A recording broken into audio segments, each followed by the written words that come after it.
Woo! Wow. Yeah. Wow. Yay. Wow. Okay.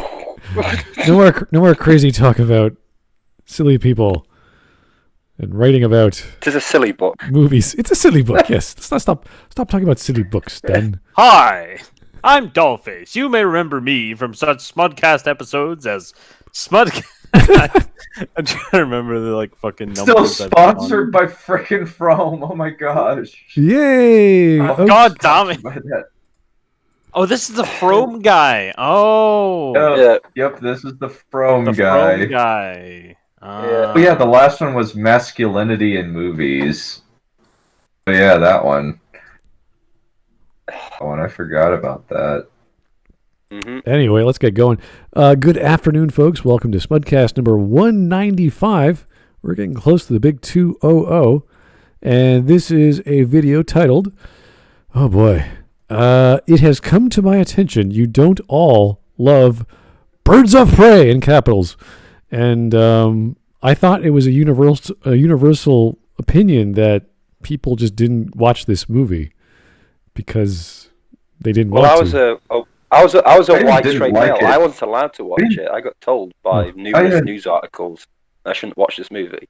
It's just not even didn't like it, just did not watch it. Yeah.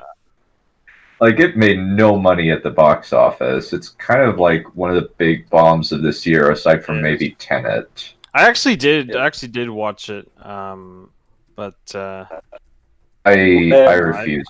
I actively refuse to watch it. At one of our no way. at one of the house parties I was at, we started trying to watch it. We got about 15, 20 minutes into it, and everyone at the house party was like, "No, we're not watching this. We're going to do something else." yeah, This movie's crap. Bear in mind, we had a large proportion of women at this party, and they're like, "No, I'm not." Wow. So even Better- target demographic. better thinks or it's worse? crap. Better or Dang. worse than Suicide Squad? Oh boy. You think? Oh Worse? dear. Oh god. Yeah, but I feel like Suicide Squad was more entertaining. Either way, I'd rather watch Suicide Squad again. Man, than that is a Birds of big, Prey. big endorsement for Suicide Squad. yeah, I mean that's literally like going, would you rather get hit over the head with a baseball bat or hit at the side of the head with a baseball bat? I mean, Suicide Squad has the. So you're saying we're some kind of Suicide Squad, like, so it has that line. It has that line in it, so that just redeems the whole movie because that's just so funny. Does it? Oh, Yeah. that's dull face off my friend's list. So Okay. you're saying we some kind of Smudcast. In case you guys don't remember, this is the gentleman that we covered him, must have been a year ago? I can't remember how long ago, but this was a while back, and he's the guy Message coming who in. did the very famous Patch it Jurassic through. Park video that drove us crazy. We couldn't take it, but we had to keep going. It Yeah. was so incredible. So this is Cold Crash Pictures. And if you don't remember And I Cold Crash got to read Pictures... I read the whole. I've read almost through with the book that he was quoting throughout most of that video. It is a gold mine of crazy. I have a feeling this is going to be at least a 2 beer Another thing about screen. Cold Crash Pictures we remember is his crazy sponsor. What the hell is that name of that company that makes every FROME. 30 seconds a Message coming frame, in. like a 1 pixel Patch it frame through. color of FROME. the Yeah, movie? from. Right. I only know it's FROME because it's on the FROME. watch cover. It's the only thing I can see. Okay, so it's FROME. Yeah, it's the thing on the bloody screen. That's his sponsor. And he loves these paintings. I don't know why he's buying all these stupid wall arts of just lines.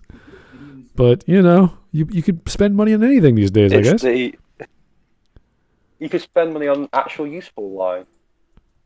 Or cheaper art Get you through the day. because these are worth $100 a pop. Oof. Oof. Wow. Okay. Oof, no. Oof. So just Oof, just no. to just to let you know, this is almost a 30-minute video. This will take us a while. And if it's anything like, which I hope it's not, but anything like the Jurassic Park video, this will take some time. And will probably be broken into 2 parts because it's Cold Crash Pictures, and he is very left-leaning and very weird. So he's a nice guy. Sounds fine. I started watching this video to like get an idea because obviously I missed the Jurassic Park one, and I have no clue what this video. My mind just went what, just stopped working. So I think should be all right. I think Dr. Crow did a different video of his about the Lost World. The Lost World and colonialism. Fuck. I think it's a 52-minute video. I mean, they barely got through 10 minutes in 3 hours or something. It was fucking dense. I was watching that. Yeah, Dr. Crow. Dr. Crow. We did a video about one of the lemurs from Madagascar being a Cthulhu-like entity, and we managed to get through that. So that's a bad video. All right. Let's get going. This will take some time. So here's Jake the Surgeon. Thank you, sir. Well, I have standards when it comes to films. Well, don't we all? We all have a little standard here and there. I just don't know what Mr. Cold Crash's standards are, aside from it has dinosaurs. Joe Crazy. Joe Crazy, thank you. This one, it's even weirder because, like this one is not about dinosaurs. It's about intersexual feminism and weird. Oh, no. Joe Crazy, here we go. Dinosaurs relate to birds, and some of them were predators, so birds of prey. You know. Oh, well done. I get it. Yeah. Well said, Hawk. Well said, Hawk. I hate myself for that. Thanks, Hawk. Oh, dear. Okay. Oh, Joe Crazy, thank you. I still chuckle at the fact I got beat out by Sonic the Hedgehog. Well, you know, there are a few videos that haven't gotten beaten out yet, so... Well, no, it's like Birds of Prey got beaten by Sonic. Yeah. At the box office. A lot of people friggin' hate that. Like, Renegade Cut friggin' hates it. He friggin' hates Sonic. His video on it is terrible. Well, I hate Renegade Cut, so... It all works out in the end, then. That's great. Yeah, it's perfectly fine. The circle of life keeps going on. There we go. Okay, gents. What else? Okay, I think we're good to go. Let's get started. Yep. This video is sponsored by FROME.co. Anyone care to guess which film is represented by these color strips? No. Here's a little tip. The overall color palette can often be misleading. Try to focus on the high contrast pops of complementary colors. That's the real tell. Any guesses? Come Pulp on, Fiction. It's so easy. Just start at the front here and then work your... Oh wait, hold on. What are you wearing? Oh god, he's wearing the outfit that Harley Quinn was wearing. Oh Jesus, kill me now. Hey. Oh dear. There are lots of films that feel like they were made for 2020. Contagion's probably the most obvious choice. Audiences were already watching that one on repeat just days into quarantine. Idiocracy comes to mind. Something about the United States ignoring good scientific intel while politicians grandstand, everyone starts buying in bulk, and corporations begin to care about anything. President Terry buying power really spoke to me this year. Welcome to Costco. I love you. Jesus, this was supposed to be satire, not prophecy. The Thing hits different in 2020. Nobody trusts anybody now. That's just a line. Hell, even Independence Day took on newfound relevance. Put your mask back on! But only one of my top contenders for the title that's just a line. For 2020 actually came out in 2020. A film that seamlessly captured our collective fugue state, a reality as surreal as it is immediate, as technicolor as it is dark, as frustrating as it is galvanizing. It also just so happened to be the last film I saw in theaters before I entered quarantine. I call that irony, but I'm pretty sure irony died sometime in March. Alrighty. I guess we see why he liked this movie, because the humor of the movie is about the same level as as his sense of humor. Those were jokes? What? Yeah, they were jokes. I've seen. My life's a better joke than his jokes. So, come on. Message coming in. Is he leading? Does he like? Why is his head? Why is he so tilted? I mean, like literally, like why is his head so tilted? He has this weird head tilt, and it's just constantly there.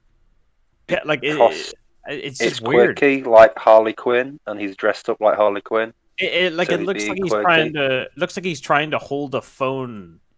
You know, like an invisible phone. From the 80s. Oh, Dolphins. Yeah. That's showing our age here. That we can remember when phones used to be like that. Yeah, it looks like he's like, oh yeah, and he's like doing something else or whatever. But bro, why did you just use hands free? You just sat there like patching it through. Didn't invent it. Bruh. Just ugh. All right, so here's John Doe and Average Joe. What an interesting nick you got there. Cold Crash and Burn. Oh well, we don't know yet. He might be very insightful and an intellectual this time round, and making all kinds of logical statements. It'd be fantastic stuff. We don't know yet. Yeah. Jake the Surgeon. Yeah, I know. That was my attempt at comedy. I'm sorry, guys. That is not the case. I've seen this video in its entirety. That is not the case. Oh, spoiling it up for everyone there. Jake the Surgeon. Not sure why he thinks Irony died. His existence as a man is ironic. Oh. Well. It's not very nice. That's a joke. He just likes feminine things, okay? There's nothing wrong with that. I like feminine things. I just don't want to wear them. I like feminine things. Women are fine, feminine. They're wonderful to look at. And I get to look at them. You get to look at whamming, baby. Yeah. It's just when they open their mouths, I just start to go, ugh. True. All right.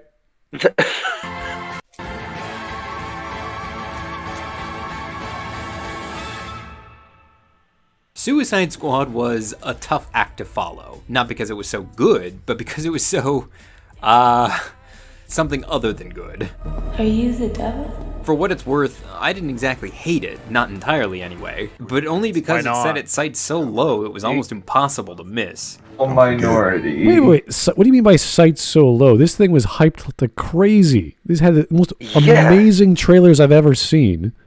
It had all these stars. It was nuts. Yeah, we kept getting, every week there was a new story about Jared Leto doing something crazy on set. Like, every little bit of information came out. It was like front page news about this movie. Patching it through. They aim for the stars here.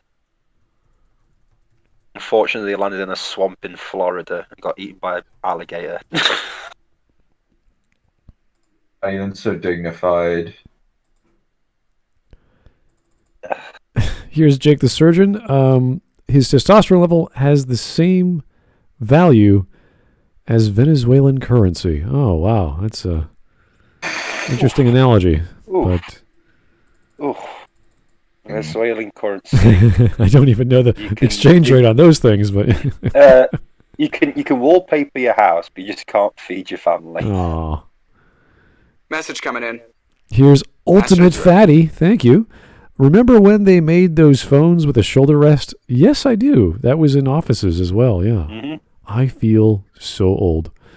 You know what? Those are probably more comfortable than the phones that we're using right now. So, yeah. Yes. Yeah. Anyway. Shove those into your shoulder and try to hold them like that. Let's keep going. Those are pretty good. We're the bad guys. But it was far from a flop. In fact, it's still the 4th highest grossing DCEU film at the time of this writing, and that's look where Birds of Prey in is. China. But I think the common wisdom in Hollywood is that these box office figures represented the pre-release hype, not the reception of the actual movie. A suspicion that was seemingly confirmed when it then posted the 2nd biggest drop in DCEU ticket sales in its 2nd week of release. In what has become a time-honored tradition of the DCEU, when audiences didn't quite like what they saw, DC implemented a massive narrative and tonal tonal shift for the next installment. It's a hell of a problem from a narrative standpoint. Where do you go? Does he have a tattoo on his right part of his bottom cheek? Yeah, because that's what Harley Quinn has in this movie. His whole getup is what Harley Quinn It's not an wears in this actual. movie. It's not an actual card. That's not an actual tattoo. It's just like.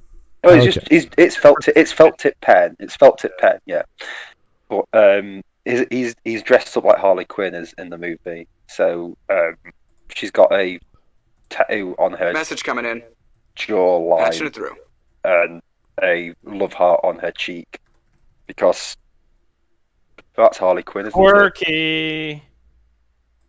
Quirky. She's a quirky, folks. This is the part where we Quirky. Oh. display our palms and wobble them back and forth and shouting quirky. Here is Space Wolf Blackmane. Cool. Ew, this effing guy's face is disgusting. Oh, come on. He's a nice looking guy. He's handsome. He just did put some crap on it. That's Listen, I'll tell you something now. The surgeons did a wonderful job after the car accident. Just stand up straight, man. Come on. Even I can say Maggie Mayfish is a pretty looking girl. It's just everything around her is frightening. So this makeup is tame compared to Maggie May, so we're good. Plugs. We're fine, okay? We've had worse. This is normal. A guy can put makeup on, it's totally fine. Trust me, on nights out, I've drunk a lot and I've had worse. Ah, there you go. See? We know better. We're fine. This is fine. We're doing well. Always be trapped with Maggie. The single most despised element of your last film was the Joker, and the movie ended like this. Let's go home. You start by getting Joker out of the picture. Harley gets dumped in the opening scene, the opening shot, really, and immediately enters the wallowing stage of the breakup. She's out on her own for the first time in years and doesn't really know what to do with herself. She doesn't immediately tell anyone that she and the Joker broke up, though. Will your paramour be joining us this evening? Not tonight, Romy. Not tonight. Because her relationship with the Joker insulated her from all sorts of violent reprisals. Being Joker's girl gave me immunity. The inciting incident isn't the breakup itself so much as Harley's public declaration that they've broken up. Harley Quinn just called open season on herself. That's when everyone comes out of the woodwork to try and get a piece of her. I've waited a long time for this. You have? Oh. And in order to get the local crime boss Roman Sionis to spare her life, for at least a couple of hours anyway, Harley offers to recover the missing Bertinelli diamond on his behalf. And then we're really off to the races. Won't let you down, Romy. I promise. Let's make it $500,000. It's more fun if she's got competition. Send it to every mercenary in Gotham. I love Birds of Prey so much, it makes me angry. Fuck me, I forgot about how fucking dumb this plot is. Yeah. It's so fucking dumb. It's so dumb. Well, it's women doing it, so it can't be too complicated. It's just fucking convoluted garbage. It makes no fucking sense. Okay, now I get it. See he put the part of that tattoo too close to his chin, and she has it way up on her jawlines. Okay, all right. Yeah. That's what I was like. What the hell is that? Someone's just been actually watching the tattoo placement instead of the actual video. Yeah, like what is that crap? I don't care what he's saying. That's not just... It really does give me pause to think about how much I like this movie. On the one hand, I didn't even know I wanted a movie quite like this until after I saw it. So part of me wonders if I really know my own taste half as well as I think I do. My other concern is that this film went so... Okay, if you don't know your own taste, there's something wrong with you. One, you're a baby and have never tried stuff like shitty movies before. Two, you have horrible taste and you've tried many things and you just talk about it and then you get it out of your system and forget about it. Or what other possibility? I'm sure there's other possibilities, but it's just like you have horrible taste in the first place or you have no taste. So yeah, two extremes. Everyone should know what their taste in movie is. Not a young age, but quite soon. Right. Yeah, like genre is a pretty good indicator of where your interests lie. So if you don't like DC movies or like, because Harley Quinn stories, this story has been told in comic books as well as the animated series where Harley Quinn breaks up with the Joker and whatever. So we've seen it done properly before. And this is simply the live action version of that. Yep. It was done a lot better as well. Yeah, I know.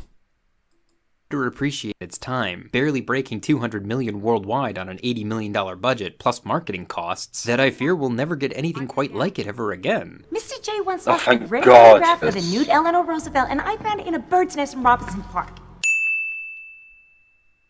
It means nothing. I don't care.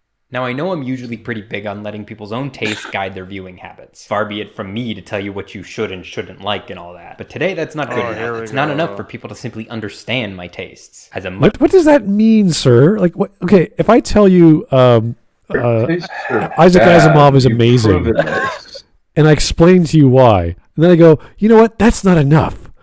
I got to do other things to make my argument better. It's like, what do you want me to put a song and dance? Like, what? Do you want a diagram?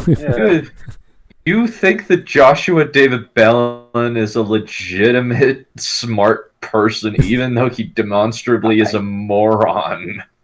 I don't. Your taste is questionable. He's the guy I was reading the book from. That guy. Oh, right. Yeah, he's a fucking retard. Yes, yeah. Yes. This guy thinks that he's a smart man and quoted his book like he was a legitimate source. Yeah, but this guy's also dressed up as Harley Quinn. So this guy is clearly. I'm not gonna listen to what his. Clearly, this man has like psychological things that he needs to consider. Yeah, I'm not a therapist, terrible so shade of pink. I don't care. That is a terrible shade of pink to wear. Like, that just does not look good. I think it looks good on any gender, to be perfectly honest. It just looks bad. Like, it's like not. Like, doesn't look good on a guy. This just doesn't look good on anybody. Nope. Much better you said, I don't want acceptance. I want converts. In order to cast as wide a net as possible, this video is going to be one-part analysis for all the people who maybe saw Birds of Prey and for whatever reason couldn't appreciate its genius, and one-part good old-fashioned review to try and help convince the people who haven't seen Birds of Prey yet to maybe get going on that. An analysis and review. The world's first Analview. Oh, what the hell did he just do? How much do I love thee? Let me. Did he just do a joke from Arrested Development? The analysis. I'm the first analyst and rapist or something. An anal rapist. Yeah. An anal therapist. There you go. Yeah, I just. Oh God. This guy. This is really, really bad. I forgot how bad this video was. This is terrible. How much do I love thee? Let me literally count the ways. Well, if you go above one, then I think you're lying. Well, at least we've gotten 5 minutes in. Only 25 minutes to go. All right, let's try and keep going here. Message coming in. Yeah. Fine, all right, okay. It through. Jake the Surgeon. I like how they turned on awesome female character like Cassandra Cain into a chunkler. Message coming in. Patching it through. Okay, I mean, adaptations are interpretive, so they can change things up here and there. It does happen, but okay. Cassandra Cain's kind of cool in the comics. Yeah, she's a chubby Asian chick. She's a what? Message coming in. Patching it through. Yeah, she's a chubby Asian chick in this movie. She's basically Batwoman or Batgirl, I think. I'm trying to remember. Mm-hmm. But message coming in. She's cool in the comics. Patching it through. No, she's not. That's not. Yeah. No. I must be remembering this movie wrong. Well, no, in the comics, I mean. Oh, yeah, she swallows the diamonds. Oh my god! Yeah, no, Right, yeah, no, it's fine. This movie's now starting to. The first couple of minutes are starting to flow back into my head now. Yes, yeah. Thanks for that, guys. She's a Message coming in. chick. Patching it through. Yeah. Hello, darkness, my old friend. Okay. Oh boy. Let's. Oh, this is interesting. Gay actor Michael Douglas. Hey, Michael. You know, guys, we should send this guy money on Patreon so he can buy a good camera for his girls' OnlyFans. Oh no. Oh no. Oh, no one's signing up for that's that. implying way too many things. I think that's a bit complicated. That's implying that's implying I have money to send to him, but I'd want to send him money. Here's Kyle Rocket. Did he just say anal view? Yes, he did. Very fun way of Your describing eyes do not deceive you. Yeah. Ever Giants, thank you, sir. Batman, the animated series episode Mad Love and Harlequinade covered Harley's and Joker's relationship perfectly in a kids show. Yes, it did. I don't remember which episode in the series, like what year. Harlequinade is quite. It was before Mad Love as well. Harlequinade was while Harley was still just starting up. It's a really good episode, yeah. I do remember it being pretty emotional. Like she was just freaking out over him. She's getting destroyed by his lack of interest. Mad Love is the last episode of the new Batman Adventures. It's 99, but Harlequinade is 94, 95. So yeah, they were done quite some time ago, and a lot better. Only line I remember from Harlequinade really well is when they're trying to escape from the bomb. She goes, "What about the babies?" And the Joker goes, "I'll buy you a goldfish. Now get it." Oh boy. Mark Hamill. Yeah. All right. Joe Crazy, my main issue with modern Harley Quinn, especially with the comics, is that they are trying to make her into DC's Deadpool and failing at it. That's weird. Yes. DC's Deadpool. Yeah. She's an absolutely everything. She's a good character. It's just the fact that I've now seen her in every single thing that gets made. She's always there, and it's like, Harley Quinn again. She's suffering with a very big oversaturation problem. Yeah. All right. And like we said, it's her story's been done so well in the past. We've already had her story done so well. It's like we're now just getting like rehashes of like really bad shit. It's just. All right, here is a donation from Fran Mataraki. Thank you, sir. Good God, Margot Robbie's Harley looks like she got gangbanged in RuPaul's closet, and all the genetic material from the dude stuck her clothes on.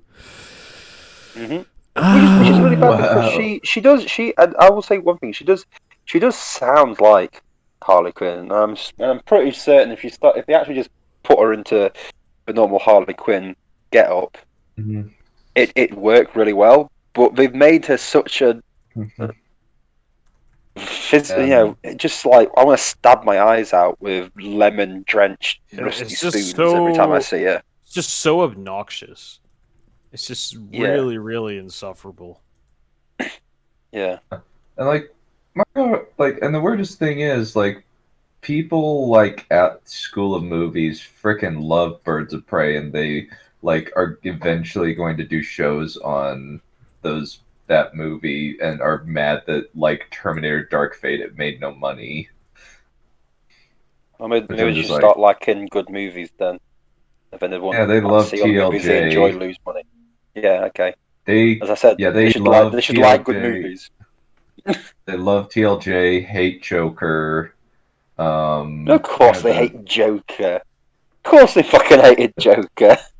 The minute you love TLJ, you have to hate every other good movie, any good movie, because it automatically proves that you were lying about liking TLJ.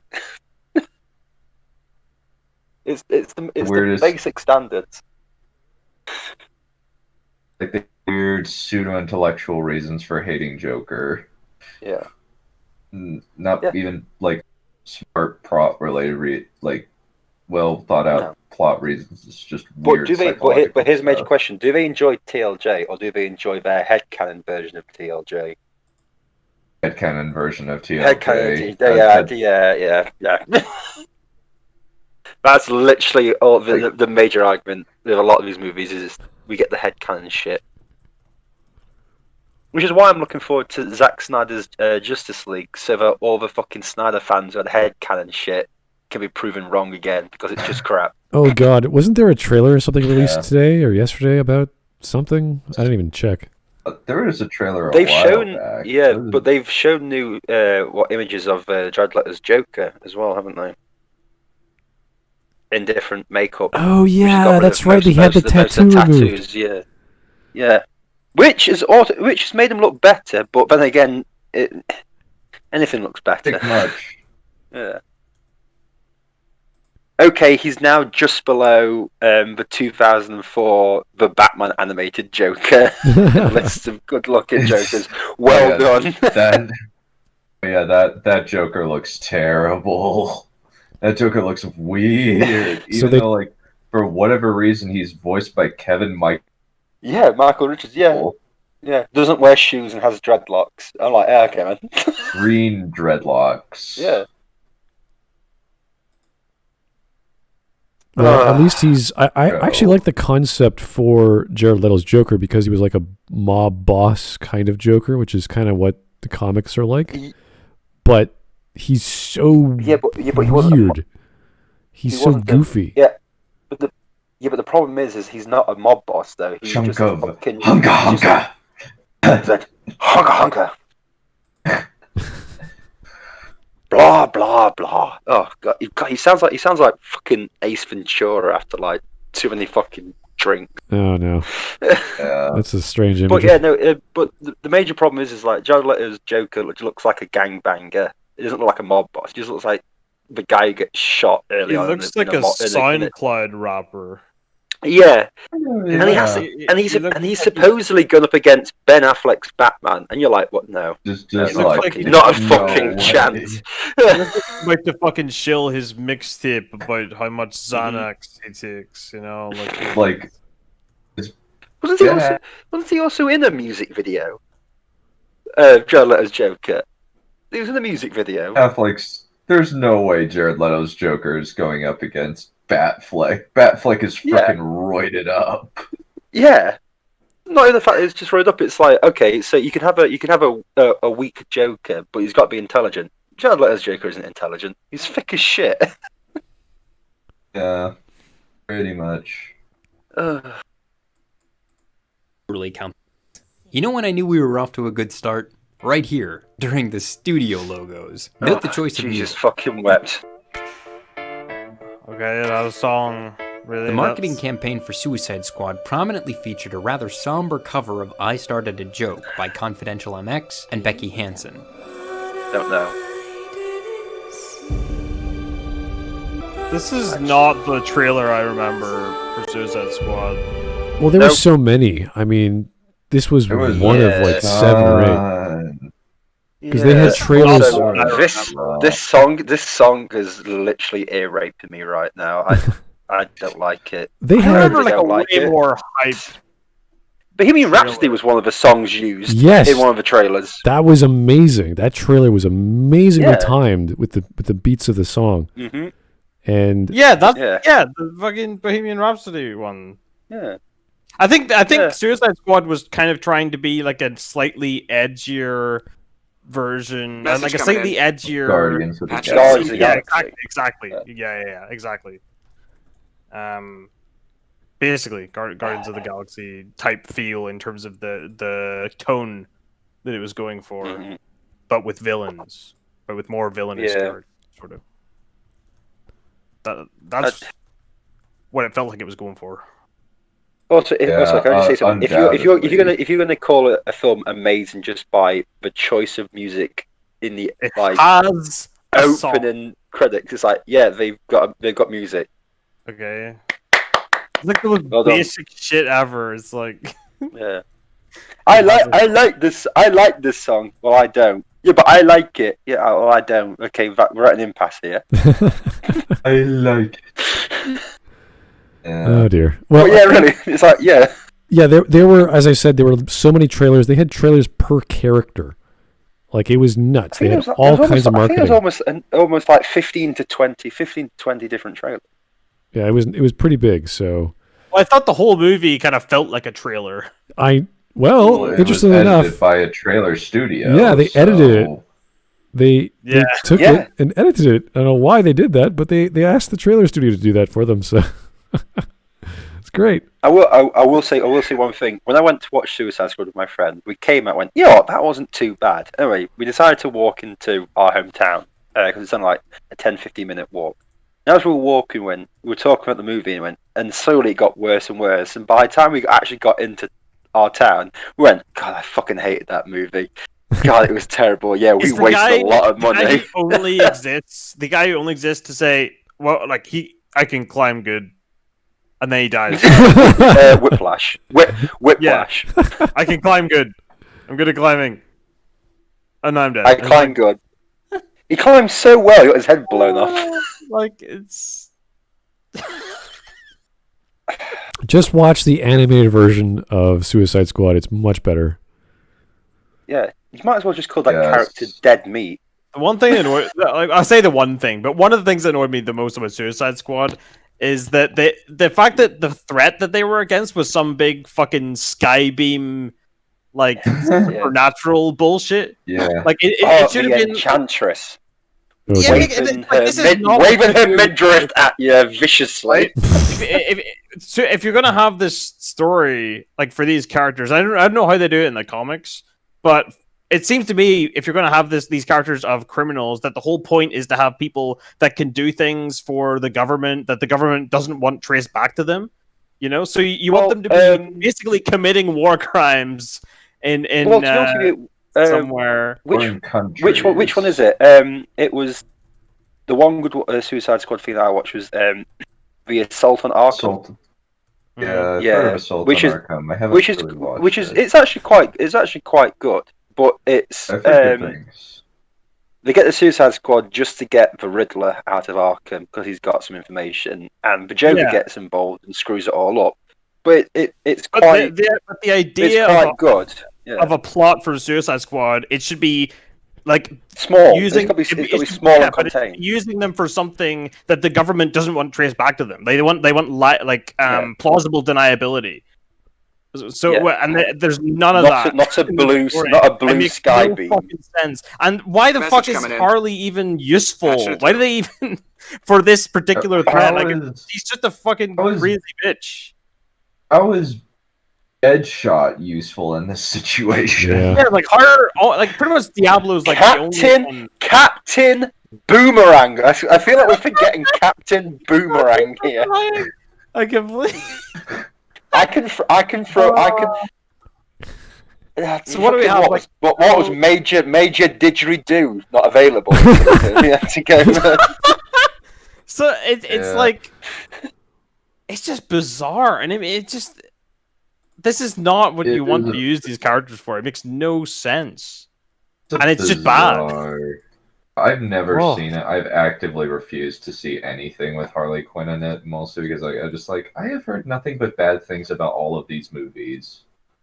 Mm-hmm. And the weirdest part of like movie's Joker review was like when they like brought up like at the end of the Joker, it's like I have hope, and its name is Harley, and it's like, oh my gosh. I want Harley Quinn this. I want Harley Quinn this. I want Harley Quinn on this. I want you like. I like the bit where Batman punches her in the face, like underwater. Like he's just like. Yeah. You know? Yeah. That was pretty good. I ain't got time for this shit. Also, by the way, how does she plan that out? No. I'm not going to get into that because there's a lot of problems with this fucking movie. But we're on about Birds of Prey. Suicide Squad is something different that I have problems with. Keep going with let's just keep going with this video. All right. Francis Board Coppola, thanks again. Ben Affleck became Batman because his kids wouldn't stop listening to Leto's Joker's mixtape? What? Really? Oh God! Bear in mind, I will say one thing. The funniest thing about that is if it was true, his Batman and Joker never actually interact, as in like face to face. Not even a little bit. It's so strange. Oh, he jumps onto the Joker's car. That doesn't count as interact. That counts as mild road rage. He doesn't really seem to mention him either. Like he doesn't really. But yeah, there's talk about outside of Suicide Squad. There's no one mentions fucking Joker. There's no like indication that he exists at all in any of the other movies. Mm-hmm. They just completely, and this one, it's just like, oh, the Joker dumped her. Okay, sure, cool then, carry on. Even if he dumped her, like, okay, but where is he though? Yeah. Would he not still be like around? Well, yeah. The Joker's supposed to be the big mob boss of Gotham. He dumped Harley. Oh, I guess he's just gone to fucking Kansas or something. I don't know. Kansas is too crazy even for the Joker. Speaking of somebody who lived there, there's a lot of drug addicts in that place. He's gone to his timeshare in the Algarve. Anyway, let's keep going. Everjance. Assault of Arkham is the real Suicide Squad movie. Yes, that's what I was referring to. Mm-hmm. So it has Batman. But here's the problem. It does. Yeah, it's supposed to be part of the Arkham Asylum universe, but it doesn't fit into it. So it's very strange in that sense. Because the Joker gets blown up in a helicopter. Which, it's a cool scene, him laughing as he falls down, but it's like, yeah, this is supposed to be set before Arkham Asylum, and it's like, he gets blown up, how the fuck is he coming back from that? That's got even like Troy Baker. Is it Troy Baker? Is it? And they also use like character models from Arkham Asylum, if I'm correct, like Poison Ivy, Mr. Freeze, that sort of thing. Yeah, the Joker's character model is from it because obviously, it's a complete copy. Yeah, Two-Face. Also, Two-Face's head gets frozen, and smashed off. Yeah, and honestly, he survives that supposedly. It's a great movie. It's just ignore it from Arkham continuity. Honestly, like from what I've seen of like Arkham Asylum, the only time Poison Ivy was hotter is when she was played by Uma Thurman, and only by a hair. Wait, are you saying Uma Thurman as Poison Ivy was hotter than Poison Ivy in the game? I think so. Yes, I'm slightly biased. I'm slightly biased though. She is pretty hot. Uma Thurman is hot, but she is pretty hot in that gorilla costume. That's like, damn. Well, now I'm horny. It's like, damn. Yeah, wow, you got me there. Yeah. You know what? You're right. Mm-hmm. Oh, I'm sold. Just thinking that when she strips off the gorilla costume into that was like, wow. Yeah, she's fine. She's fine. She's fine. best. She looks best when right at the end when Mr. Freeze threatens to torture her for the rest of her life. I found that quite sexy. Here's Joe Crazy. To be fair, Joker has come back from worse. Well, in the DC world, Joker has survived so many things. I mean, his entire existence is based off jumping into a vat of acid. And was it someone did a highlight reel of all his deaths in the animated series? He gets eaten by a shark, blown up in Mask of the Phantasm, punched into a chimney stack. Then he also gets blown up in a super carrier when he fights against Batman and Superman. He gets shot or / electrocuted by Tim Drake, and then he gets killed by Terry McGinnis. So there's 6 deaths in just one series. So yeah, he does come back from worse. but if you watch it, he's literally got two swords in his shoulders as a helicopter falls down and literally just explodes. The dark side of the Gotham is a pathway to many abilities. I've died before. Oh no! Let's not cross streams, guys. We're talking about better series of like Batman with this. It's like, it makes me sad. It makes me sad that I have to go back nearly 20 odd years to find good Batman stuff. Patching it through. Yeah, pretty much. All right, one more and we get going. Jake the Surgeon, you and your Real World Women, a lesser product. Aw. Yes, 2D is the greatest form of art expression. Mm-hmm. Mm-hmm. All right, glad we all agree. Let's keep going. My fist with no isometric. My fist with no isometric 2.5D GF. I prefer 2.6.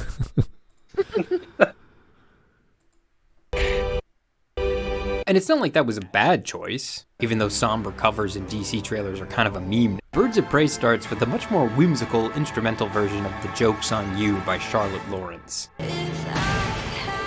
Wow, it's like the most on the nose. It's like the most on the fucking nose. I love the contrast here. The thematic pivot from Harley as victim to Harley as emancipator. All right, let's just pause here for a moment. He's talking about trailers, marketing for the movie, not the actual movie. Just we can talk about how awesome the Suicide Squad trailers are, because I love those trailers. They're fantastic. Yeah. Movie, oh god no, absolute garbage. Yeah, trailers can be whatever you want them to be. They're just there to attract your attention. Mm-hmm. So you cannot. If you start mentioning trailers in a review or an analysis, or in this case, an anal view, things have gone wrong. There's no difference between review and analysis, you prick.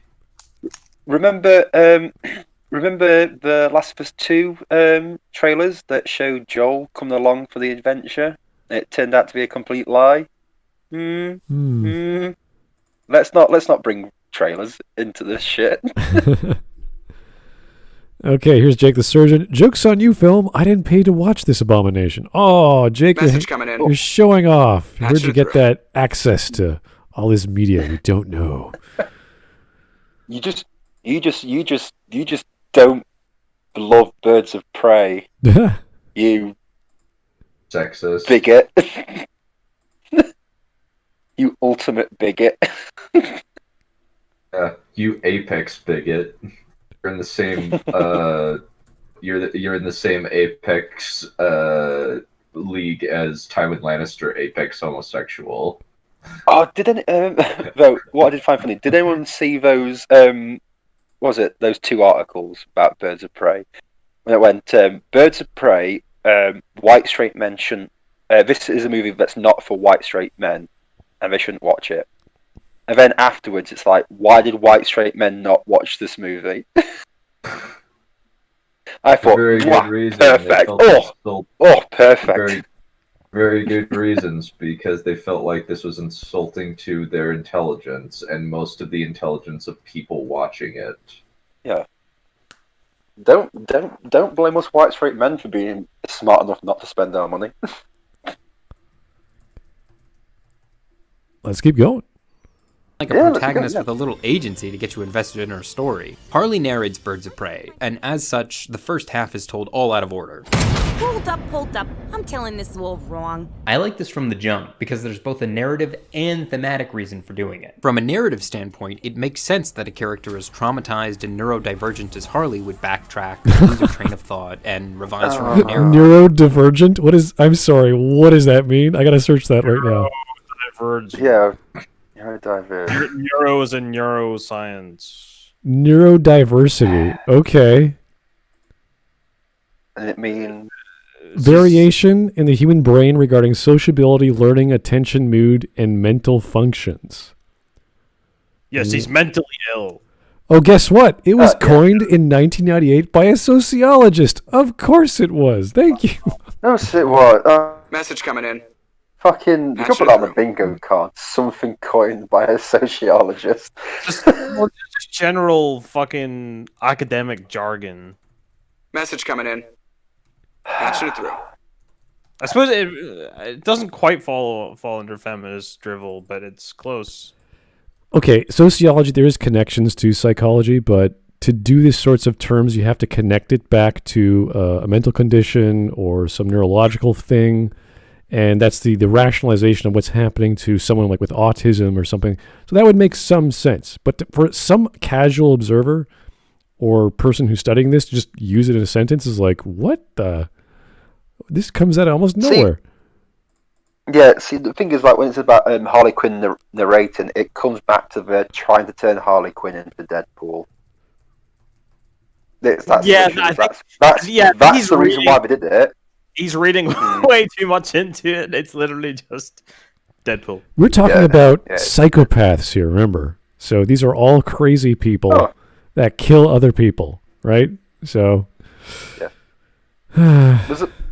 I don't think she's not. I don't think she's a psychopath in this movie. I don't think she's without feelings, because there's times where so for example, like, she doesn't just kill the kid who swallows the diamonds. You know, she doesn't just fucking gut her to get the diamonds. You know, because that would be, if you really interested and cool, then you would just do that. You know, like, if you really didn't care or didn't have any feelings about that one way or the other, you would just cut her open and get the diamonds after she swallowed them. But she doesn't do that. So I don't think you'd call her a psychopath. I think that's.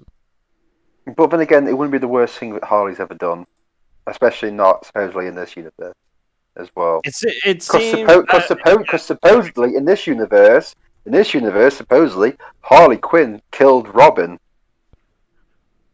Wasn't it Joker that killed Robin? Nope, it's supposedly Harley Quinn. That's why Batman punches her when it's underwater. He has no qualms punching Harley Quinn because she killed Robin. Really? Huh, yeah. I did not know that. Yeah. That's from David Ayer as well. Oh, this is outside the universe lore. Nope, it's also inside the universe lore as well. Well, I mean, like, it's being it's not talking about the film, it's the director talking about the film. Yeah, it was about Batman versus Superman, yeah. With the killing thing, because he was describing the why Batman deals with him, and also, like, with Joker's tattoos and grills and everything. Because supposedly Joker's got grills because Batman beat him up so badly it punched all his teeth out. He replaced them with silver teeth, got the damage tattoo to show Batman that he damaged the Joker, even though in flashbacks in Suicide Squad he's already got all that stuff way before Harley Quinn exists. But Harley Quinn was supposed to be there killing Robin. All right, that's their history. I'm not making this up. This is literally what they've said. And this was literally in, like, early scripts and stuff, but they got rid of it. That's good reason. It sounds dumb. Well, not because it sounded dumb, it's just for time. That too. Here's Jake the Surgeon again. For the last time, it's not gay if it's for punishment reasons. Okay, Jake. I mean... Whatever you say to you... Sure. Yeah. However you rationalize it, that's fine. It's whatever you want. I don't care. Oh boy, John. I don't even know what he's on about at this point. I don't want to know. He's fine the way he is. I forget his last super chat. I'm going to say something. I'm like, wait, what? Sorry. Jake is totally fine the way he is, and we don't need to judge him for that. Jake's fine. He gives money to be crazy. He makes me very happy. Makes me a very happy person. Yes. John Doe, the average Joe. I like this. These cool names these guys have. There was a video where Palpatine is dubbed by Hamill's Joker. Oh, I think I saw that. It's 15 minutes, well edited, hilarious. Luke versus Joker, Hamill versus... Yeah, I think I saw that. That was pretty good. Yeah. But, you know, Hamill is amazing at voices, so he can do many, many things. I've actually seen Mark Hamill. Someone did a live interview where he does a Joker versus Mark Hamill and switches his voice to do it. But he does a younger. Yeah, but he does a younger version of his Luke voice. So it's not like just his normal voice. He does actually what he sounded like in the original trilogy. Wow, that's impressive. And then does Joker, does his Joker voice, and I'm like, wow, shit, yeah.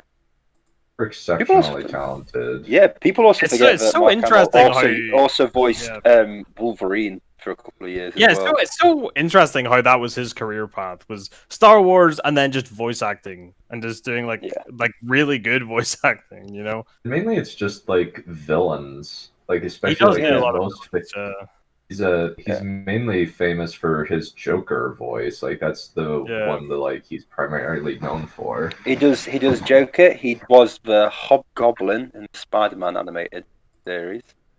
Hobgoblin, the one who's orange in the Spider, the orange, not the Green Goblin, but the orange one. Okay. He was also was it the Trickster in the Flash?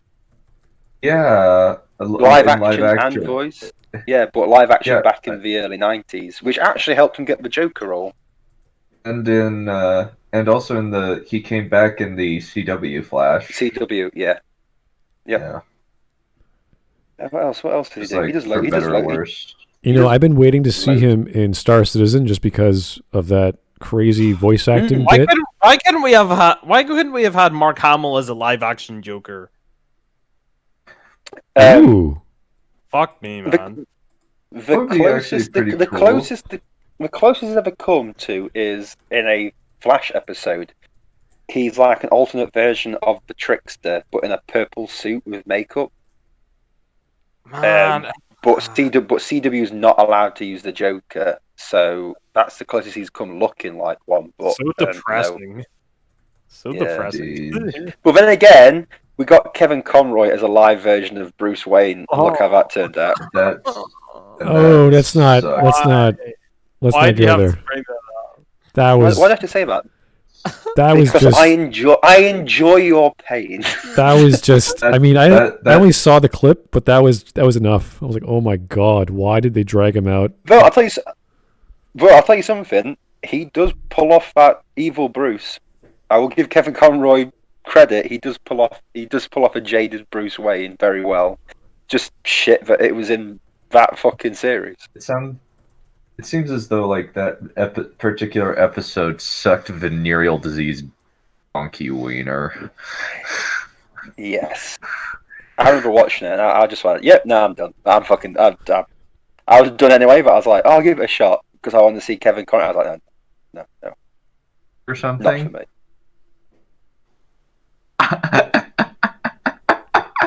How is that possible? Are you a shapeshifter? Are you a Skrull? We need to kill Hawk before he takes over all of our identities, not just mine. Yes, everything. When they cost you everything. $3.99. That's a great price. Only $3.99, folks. $3.50. It's like, so you did it. He's like, yes. It's like, what did it cost you? Only $3.99. Available at all. Okay. Anyway, let's try and keep going. Anywho. In midstream like this. And from a thematic standpoint, this is the story of Harley's emancipation, and a big part of that is letting Harley be the author of her own story. And I'm telling it, so I'll start where I fucking want. But Birds of Prey is also very much an ensemble picture, and in the purest sense of the word. Everyone in this movie is in it for completely different reasons, and want completely different things. Harley's okay, when you have an ensemble story, you want one plot and everyone's focused on it, so the ensemble cast has a specific reason to be there. You can't just have a bunch of people for different reasons showing up and saying, I want chocolate, I want chicken, I want the world on a plate. You're like, what the hell is going on? Well, I mean, it's kind of so like in like an example would be like I guess like the Tekken games or like any kind of fighting game where there's like a story and there's like some kind of tournament and it's like they all have a different reason why they won. Yeah, but that's different. That's completely so in the different. same way, no, like, that's completely different. So that's still a common goal. They want to win the tournament. Say in one sense they're there for different reasons, but in another sense it's the same reason. Do you know what I mean? Like but these people are in this for different reasons, but want different outcomes. Yeah, I mean it's not. There isn't really a unifying like drive or goal or thing that they're all. There isn't like a MacGuffin or anything that they're all. I mean, I suppose there's the diamonds. There's the diamonds, and there's the human MacGuffin. What do you mean, like the human? Cassandra Cain is basically a human MacGuffin in this movie. Yeah.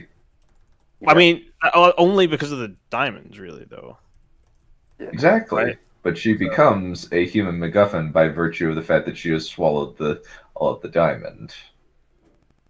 Couldn't they just wait 8 hours and they could get rid of her? Well, that's what they were trying. She was trying to do. They're basically trying to. She gives her like laxatives and shit. Because laxatives and shit. Oh, good wording there, Dolphin. Oh, so that's why. Not necessarily in that order. So that's why they go to that grocery store. Yeah, they go to get laxatives. Because she wants her to take a dump. Yes, he wants her to shit the diamond out. Yeah. Yeah. How big is the diamond exactly? Because it's not that big. It's not that big. She won't. Just say Cassandra won't be sitting down for a couple of. But it's like, wouldn't her like digestive tract be utterly destroyed? Oh yeah. It's not. It wasn't that big. It didn't look like it was that big, but it was. Yeah. Also, this is the highbrow. This is the highbrow entertainment that we should. Yeah, this is the fucking deep thing right here. Getting a kid laxative so he can shit out a diamond. Yes. Yeah. The theme. But it's not. How does it make you feel? It makes me feel like my society needs to die. I feel like we live in a society, and that's the problem. How does it make you feel? Oh, not so good, actually. Oh. All right, let's keep going. going. It makes me feel so. Yeah. Trying to move past her breakup and figure out how to keep herself alive without the Joker's protection. You know, Harlequin's nothing without a master. Renee Montoya is a beleaguered GCPD detective who's trying to track down the Bertinelli diamond while her efforts are continually obstructed by her disinterested coworkers. You're only a few years younger than me and you're still behind that desk. You want to go there? Cassandra Cain is an orphan pickpocket who accidentally transforms herself into a MacGuffin halfway through the movie, and Dinah is literally just trying to survive her first week on the job without becoming an accessory to murder. Oh, and then there's the crossbow killer. I'm not the crossbow killer! Oh, and then there's this mysterious vigilante with no known alias who's going around killing random gangsters connected to the diamond. They call me Helena Bertinelli. For fuck's sake! What I find so interesting about this group is that, unlike most ensemble casts, they've really got virtually nothing in common. I know people say that the Avengers don't have anything in common either, but they're all society's favored sons in some way or another, right? Whereas Okay. So again, ensemble casts need a focused plot. So we talk about heist movies. That's a great example of an ensemble cast. You have every specific person doing a specific role that needs to be accomplished for the plot to move forward. Guardians of the Galaxy is kind of like that. All the Oceans series. So as dumb as those movies are, at least they're planned out. So okay, Bob's going to do this and Jeff's going to do that. And then, okay, great. That's an ensemble cast. It makes sense why they exist. In this idea, I don't know. I'm not sure why all these characters have to exist. Well, in the same Cassie just happens to be there. That's it. She's literally just a pickpocket who just happens to be there. Patching it through. And then just happens to steal the diamonds. And just happens to get arrested so that she has to swallow the diamonds. Yay. That word happens was used way too many times in my liking. What's her name? The one who sings? I can't remember her name. Black Canary. Black Canary. Yeah. So she's sings at this club, and she just happens to have this par to like scream and shit. Scream and shatter stuff, but and it's run by Roman Sionis. So and work for the guy who wants to Roman get Sionis. Black Mask, Black Mask, yeah. So it's all everyone just sort of happens to be there. It's all they happen to happen chance upon happenings in the happening area around the happiness. They're not there because they're like motivated to be there. You know, they're not there because they chose to be there. They all just happen to be like. This film feels like someone got a bunch of dossiers and just told a certain person to go out and collect a group of people for a team. It's all it's very much like, and then this happened, and then this happened, and then this other thing happened, and then this other character was there, and then they went and this happened, and this other thing, you know, it's Yay! Top tier filmmaking we should all love. Here is Jake the Surgeon. How hilarious would it be if Harley's hyena decided to kiss back, but in a hyena kind of way? I fucking forgot about that. The fucking hyena. Oh, was that CGI? Isn't there supposed to be two hyenas? I thought there was supposed to be two hyenas. Is there only one? Yeah, did one of them get killed? Is that a thing that happened? I can't even remember. Oh no, what was it? Was it Bud or Lou that got killed? Need to know. Because Bud's a cunt. Dollface, don't think I'm being sarcastic. I don't think too hard into that one. I couldn't care what happened to a hyena. It doesn't exist. No, but the themes. The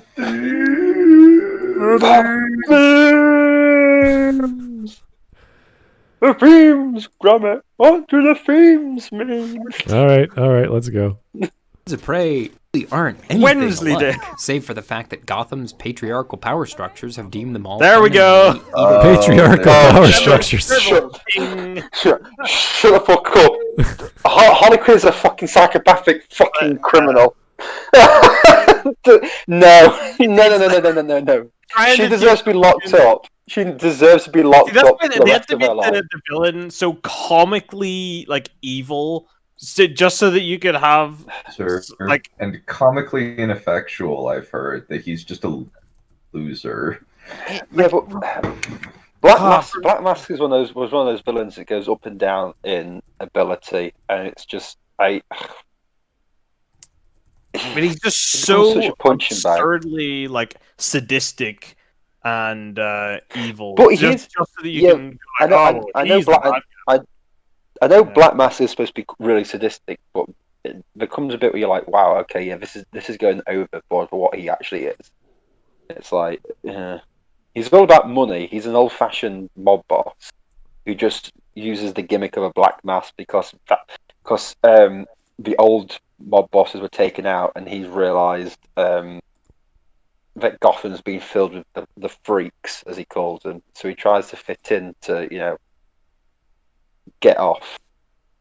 Do you know what I mean? As in, like, if he gets arrested, he can go through insanity to Arkham Asylum and get out easier. So, yeah. Here is Roan Hirushin. Hey, the not Black Canary, because she was originally a smoking hot blonde woman who kicks all tail, but who got redesigned and made boring. Yeah, I know. Black Canary is a very specific design in the comics, so yeah. Not the Black Canary Black has a lounge singer. Yeah, I don't know. So that was interesting. The braids, yeah.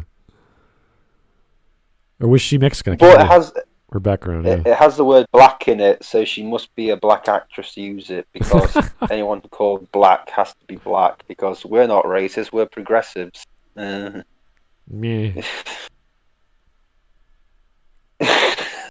These people just make me just giggle so much.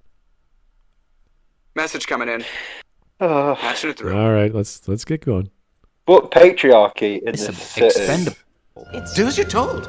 Go. At the start of the film, they're just 5 assholes who don't give a shit about each other. Know what a Harlequin is? Janky ass clown with bad eye makeup?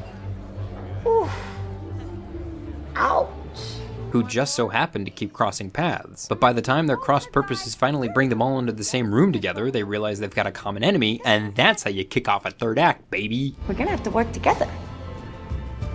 With you? Yeah. If this sounds like a lot to keep track of, it's really not. Screenwriter Christina Hodson It does a sounds great job like a lot of keeping the plate cringe. spinning. The motivations are always crystal clear, and the momentum only moves forward, even during the flashbacks. In fact, I think the narrative structure is actually kind of amazing. The story's told in loose chronological order up until Harley storms police headquarters at the start of Act 2, and then it rewinds and shows us what all the other characters were doing up until that point. It's a great way to introduce 4 brand new characters to the audience without letting it... So, why does she use that fucking beanbag thing? Quirky. Why does... Why? Quirky. It's because she's not like... I don't understand why she's being non-lethal. I don't get it. Because she's the main character of this movie, and they can't show the main character brutally murdering people, even though she brutally murders people. Like, am I missing something here? Is there any? You cannot have a feminist icon who is known for brutally murdering people, brutally murder people, because that would make women look bad. They have her brutally break a guy's leg for like mildly insulting her. So I mean, yeah, that's fine because he's part of the patriarchy. but surely all of the police are part of the patriarchy as well, and police brutality is bad. Okay, so they basically deserve it. But that's true. But they also still need access to police uniforms and stuff, so they can't be too nasty to the police in films. Mm-hmm. It just seems like there's no hacks. It just seems like there's no in-universe reason for her not to be lethal there. Oh no, there's no in-universe now. It just seems really bizarre. But Birds of Prey isn't bothered by in-universe shit. It's just about women because like it's like playing Doom, but somehow turning gore off. You know, it's like what? It's like playing Doom, but you have a paintball gun. Yeah, exactly. It's just. But you have to use blue pellets because red looks too much like blood. I didn't think that much about it at first, but the more I'm thinking about it, I'm like, this makes why? Why would she not be lethal? It makes no sense. Because they just wanted to make a fucking feminist movie, and everyone was going crazy for Harley Quinn for some reason. They thought, oh, we'll do that, and then they removed that Harley Quinn's a psychopathic killer. They're like, oh shit. Yep. So, they can drag on for long by letting the audience know in advance about this upcoming narrative choke point. If you want to see what this looks like all diagrammed out, like one of those screenwriting YouTube channels, I'm not one for custom motion graphics, but I do have this FROME we could take a look at. No one cares. All this is Harley's journey up until the point where she attacks police headquarters at the start of Are Act you 2, being and serious? then she rewinds to a couple of days earlier and tells us all No, what Dinah Lance, no, Detective Montoya, and Cassandra Cain were doing up until that point. If you were watching the film in chronological order, the movie would look something like this. No, it Not wouldn't. necessarily any dynamite revelations, but I No, find it the wouldn't. contrast. Okay, I can't believe he's. Oh my god! I don't care. I can't believe. I honestly don't give a shit. I really don't give a shit what your fucking artwork looks like. Huh? Fucking, give me a pack of matches. I'm gonna burn your fucking artwork. Get on with your fucking things. I don't care. I can't believe he's going into this. It's such a stupid. This is just wall art, buddy. This is. No one would. Those lines mean nothing. Those lines mean nothing to anybody. What do they mean? The lines. What do they mean, Mason? The lines are bad. The lines are bad. The lines, they blind me. We get it. You fucking wanted to sell your fucking artwork from Fruge or FROME or absolutely asinine company. This absolutely asinine company with It's fine. People can do whatever they want to do, but please do not use it in your analytical review of Birds of Prey. And do not try and use it as a way to convince me that I am wrong about my opinion of this movie, because I will beat you to death with your fucking artwork.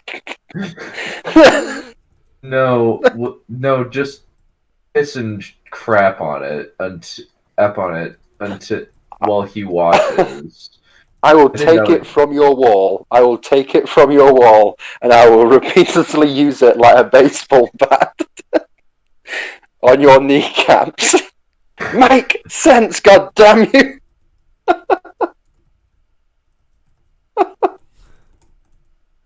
Oh, I just. All right, let's try and. We can continue because this is I mean, what are we looking at, fellas?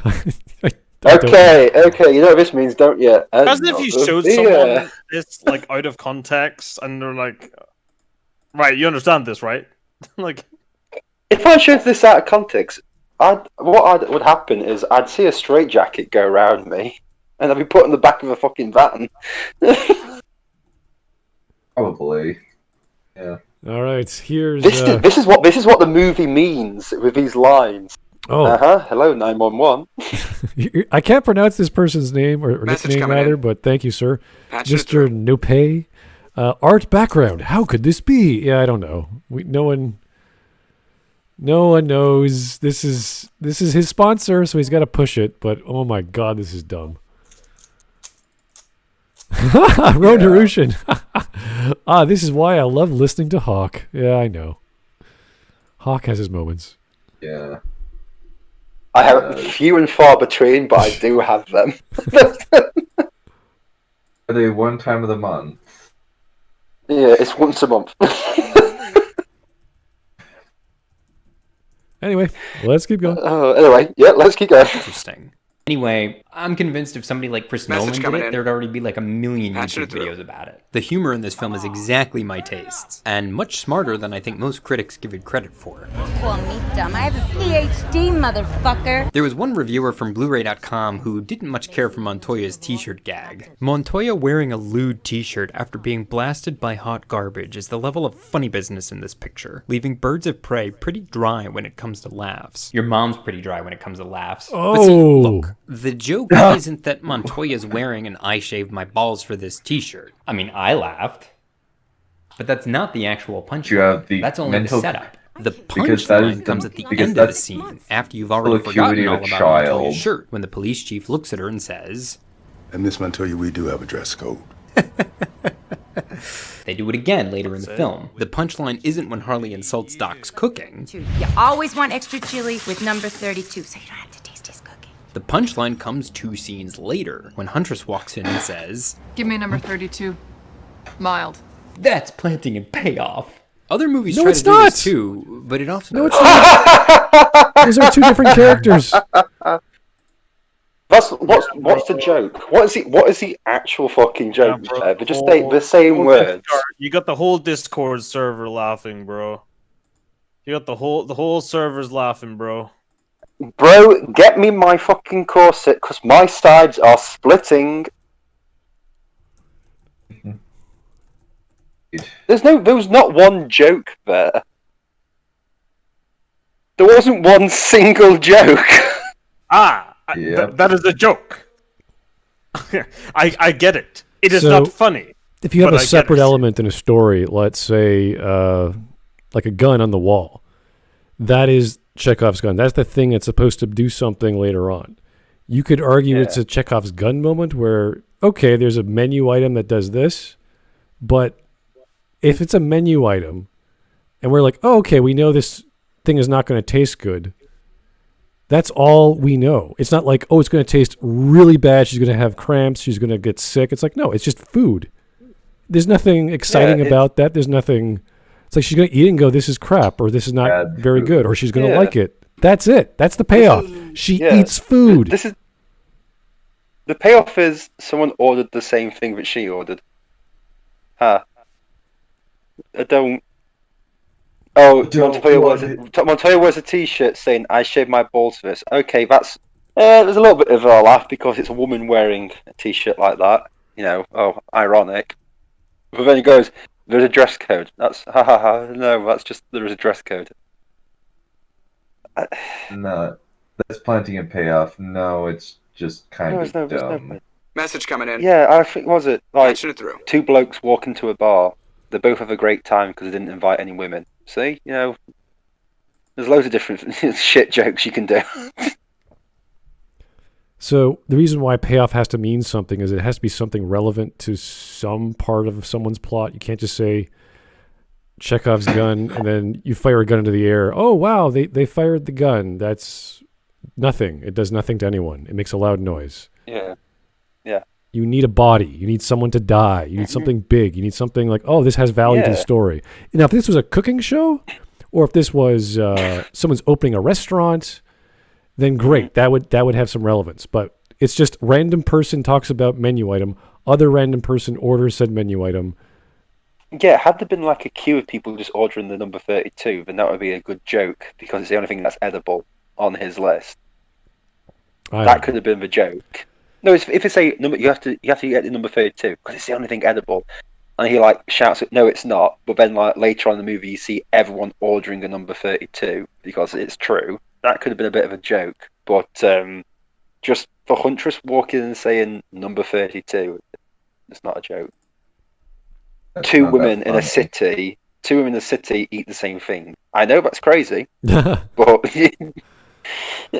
No, but no, you don't get. Sometimes. She didn't know the trick to Message order coming in. Spicy. She didn't know wow. Anyway, here's Jake the Surgeon. It's like when your 5-year-old nephew or niece tells you a joke for the first time, and you have to go, "Haha, good joke," and then just send them on their way because you're like, "Oh, Jesus Christ, dear Lord." It is a setup, but it's just there's no value to it, so I just don't like, dude. Like, what difference does it make? There's no payoff. There's no payoff to anything. This whole movie is no payoff. Okay. I've seen it. I don't want to see it. This guy is not selling me on this movie at all. Also, by the way, his second part of this movie is to try and persuade people who've not seen this movie that it's good. I'm just like, I am not even remotely. Partially because I already like he's kind of poisoned the well already with his Saurian cinema review, where it's just like, I don't trust your taste, buddy. Your tastes are very, very questionable. Questionable to begin with. Your tastes are wrong, and you should feel bad. Yeah. All right. Also, I do apologize if you hear anything in the background. It is me putting more beers into my fridge. Yeah, I question your basic intelligence, my friend. Okay. Here's Jake the Surgeon again. Is that through me putting beers into the fridge? No. Like in Birds of Prey. I made your female caregiver so not dry, Biden had to send the Marines to stack sandbags around my bed. Oh my God.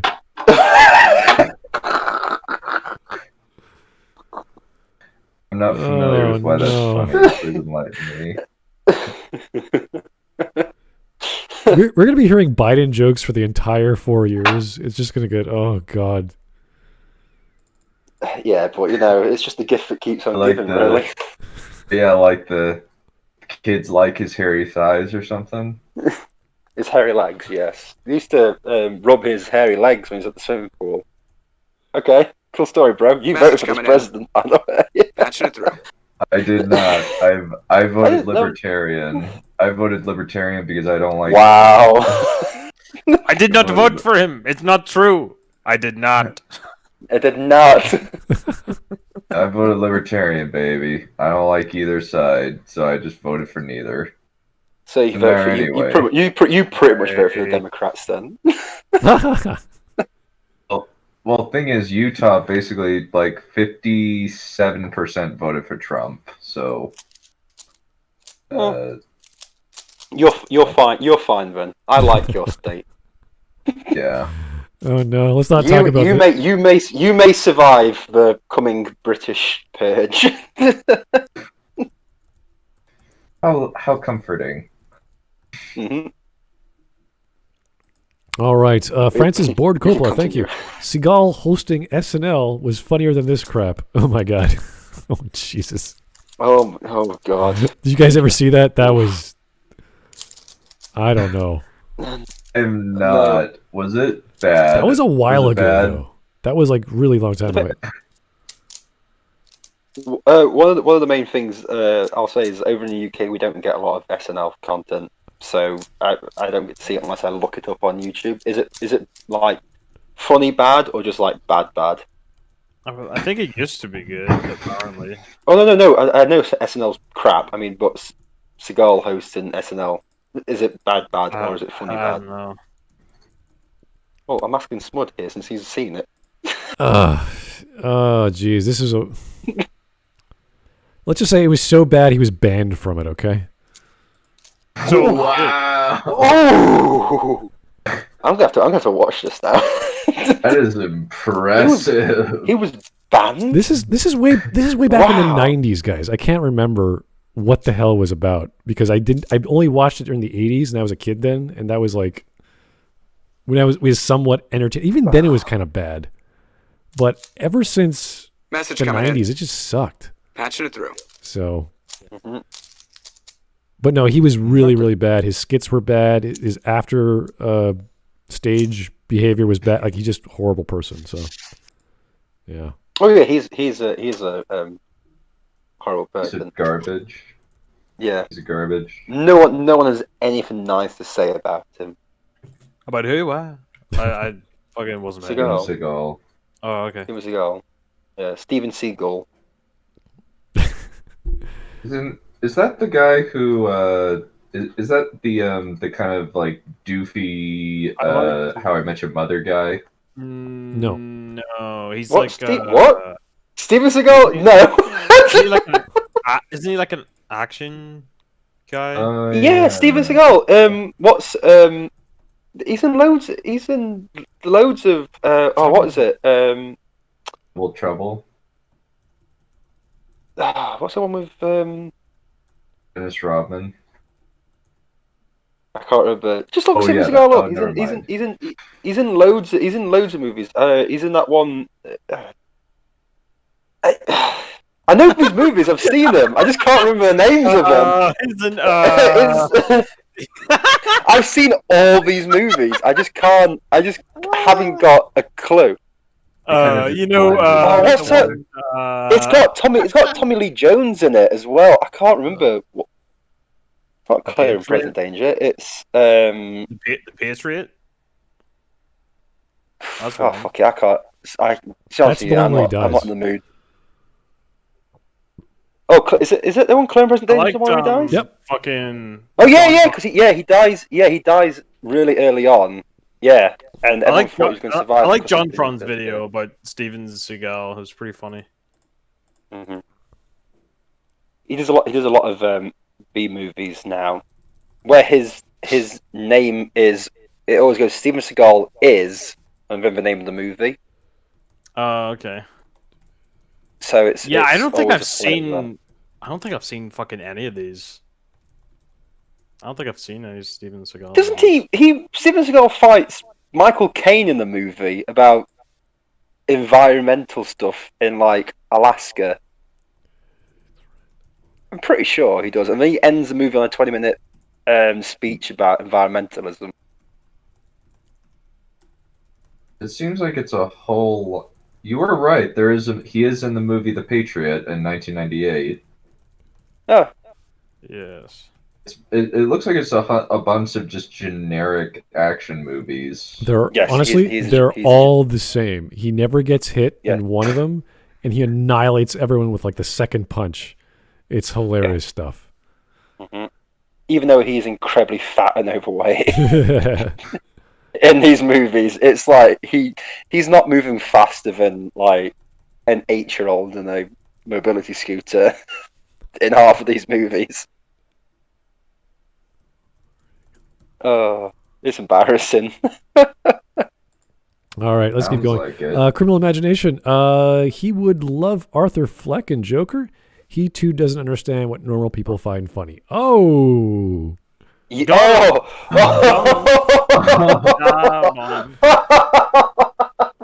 mean, excellent. He looks like he has the same level of posture as Arthur Fleck has. The thing is, at least Arthur Fleck is played by Joaquin Phoenix, who is pretty charismatic. Mm-hmm.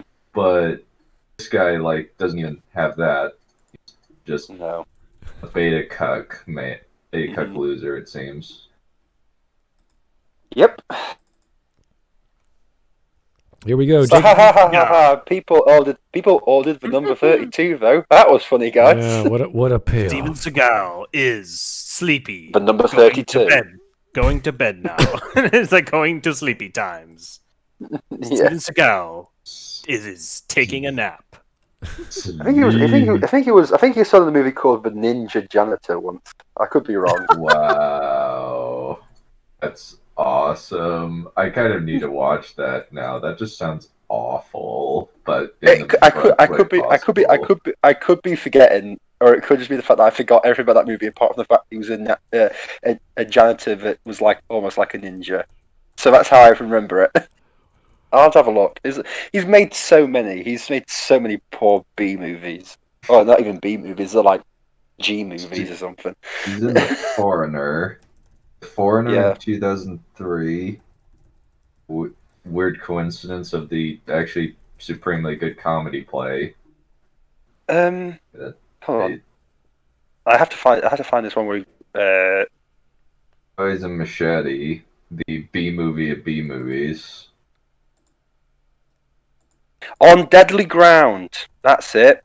On Deadly Ground, he fights Michael Caine in Alaska. Interesting. Let's keep going with this. Yeah. Okay. Jake the Surgeon. Hail the God Emperor. America Forever. What are we talking? Was that the giant Warhammer 40K statue or whatever that giant Trump blimp, whatever that thing was, where they put Trump's head on the 40K God Emperor? That was amazing. It was some Italian festival. I don't know what the hell it was, but there's so many Italian festivals. Who knows which one? Mm-hmm. Also, I just remembered It's Under Siege. Is the one with Tommy Lee Jones. Oh yeah, he stabs Tommy Lee Jones in the head and then puts them through. Yeah, but yeah, what was it? After 2003, he goes The Foreigner, Out for a Kill, Belly of the Beast, ironic, Out of Reach, Into the Sun, Submerged, Today You Die, Dragon Squad, Black Dawn, Mercenary for Justice, Shadow Man, Attack Force, Urban Justice, Pistol Whipped, Kill Switch, Driven to Kill, Against the Dark, The Keeper, A Dangerous Man, Sheep Impact, Born to Raise Hell, Maximum Conviction, Force of Execution, Gut Shot Straight, Code of Honor, Sniper, Special Ops, The Asian Connection, End of a Gun, Contract to Kill, Perfect Weapon, Cartels, China Salesman, Attrition, General Commander, Beyond the Law.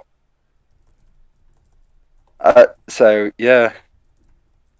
And all those movies, their front cover is literally Steven Seagal is that film title. Hilarious.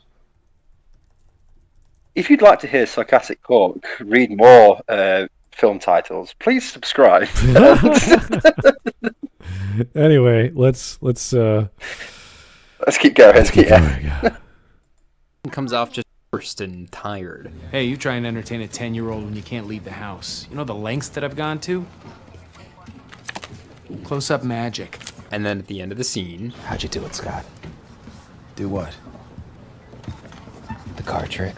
But it's a punchline without any emotional honesty. This isn't speaking to anything that's ever actually happened to someone in real life. Seriously? Wait, what? Definitely. What? No! What? I have friends who do magic. Have we entered the fucking Twilight Zone here? Like, what the fuck? Emotional. This is funny because I've seen it happen to real people. When have you ever seen a police officer wear a "I shaved my balls for this" T-shirt? What? Emotional authenticity. What do you even mean What by that? kind of non sequitur? Is that's the most non sequitur of non sequiturs. So, if you guys have ever talked to a magician or someone doing a magic trick, the first reaction is, "How'd you do that?" So, I don't know why you need emotion to express that. It's more of curiosity than anything. We've all. Can I just say something? We've all I think we've all had a chat with Dr. Crow. He does magic. One of the first things you say is, "How do you do that?" Yeah. Okay, so message coming in. Emotional. Emotional authenticity does not mean anything. Instead of one of those 32 isn't funny. I'm sorry to say this. The number 32 is not a funny number. No, that's not the joke. It is not the 6. It is not the 69. The joke is that she says mild. That's the joke. The joke is that she says mild and not spicy. Was it? Because that was the joke. He orders it mild, whereas you're supposed to order it spicy to cover the flavor. Oh, right. That's the joke. Right. Is that she doesn't know that. She's going to say something that like that was the. Oh, so that was the shit joke, not the. Yes, that was the shit joke. Yeah. A billion-piece jigsaw has just fallen into place. It's even worse than I thought. Well, it's more like a 2-piece jigsaw. No, it's a billion pieces because there's pieces all over the place, and you're just like, well, that's done. It is a joke. I get it. It is not funny, but I get it. Anyway, in regards to jokes, Steven Seagal's actually got 4 films lined up in pre-production for next year. I thought you were going to end the sentence there. Steven Seagal actually has 4 films. Message coming in. Good to know there, Hawk. Wow. Hey, listen, you do realize at this point in time, I'm now on the Wikipedia of Steven Seagal. Yeah, let's just keep going with this. Yeah, Jake the Surgeon. Steven Seagal is Joel. Thank you, Jake. That's enough. Fran Mataraki. Steven Seagal is Derek Chauvin in Breathtaking. 32 is the age of consent and regret. No, 32 is the age of consent in dog years. That's okay. Oh dear. Let's quick maths. Quick maths. Okay. My brain is a little going many directions right now. Let's try and go back to the video we're trying to watch. I am so sorry. Steven Seagal, why are we? I will calm it down. Stop. Why are we here? Why are we here? Talking Steven Seagal demands it. Okay. All right, let's go. That Hodson's pictured by a man with half her talent, a better choice of wardrobe before. Speaking of wardrobe, half her talent. Where are you talent? Half a man with half her talent. Wow. Okay, racist. Just because he's black, man. Just because he's black, you just assume that he has half the talent. You fucking racist. Just a question. Who is that character? As in, like, with the GCPD? Because he can't be the commissioner because that's Gordon. So got the job that she thought she was going to get promoted to. I think that plot. Doesn't narrow it down. What is his rank? I can't remember. Come on, Dollface. You're on the spot here. Go on. I can't remember. I'll say inspector. So, okay. He got to inspector. I don't care. It's like head of that department, I'm pretty sure. It's like whatever that in Gotham. In Gotham, by the way. Also, he looks like an older cop. In Gotham. This is not some, small town police department. This is Gotham City. They have fucking people like Clayface and shit roaming around. This is the same universe that has Superman. Remember, people. Yeah. You aren't just dealing with human crooks. You've got fucking meta-humans as well. So if you're a police officer, to A, last that long, and B, get up to a high rank, you've got some skill. You got, like, balls of steel in order to, like, live in that place. Yeah. I would just be like, There is no way at all that I am living in Gotham. There is no way. Okay, I wouldn't live in any. I wouldn't live in. Okay, he's the captain. Right. Yeah. Still, that doesn't matter. He's still a captain in Gotham fucking City. Imagine New York City, but it's worse times like 1,000. That's Gotham City. You've got death at every corner. You've got deranged psychopaths running like the clubs in the city. You can't even go out for a beer without going into a fucking supervillain's lair. Mm-hmm. Where a wrong move will end up you getting murdered and killed. Yep. Just pretty scary. People don't realise how fucking messed up the DC universe actually is. You would not want to live there if you weren't a superhero. Yeah. No way, no how, no way. Here's another wonderful conversation about Steven Seagal. Thank you, Jake. Steven Seagal is Timothy McVeigh. Oh. Thanks. Is this the Joel joke just in reverse? It's just everything's now Steven Seagal? Yes. Okay. Yes, and I'm glad I started this. So we now have the fucking... So we've got Steven Seagal is everybody. And he is Joel, but also blame Hawk. But also Joel's... So Hawk is... I created Joel. No, you created Joel. So you created Steven Seagal. Seagal, yes. Right. Just getting the lore. I pretty much create everything so that everyone can blame me. So basically, Hawk is God. Yes. Is that what we're getting to? Yes. Well, he's the father, and Steven Seagal is the son, and Joel is the Holy Spirit. Message coming in. Yeah, we are living vicariously through Steven Seagal.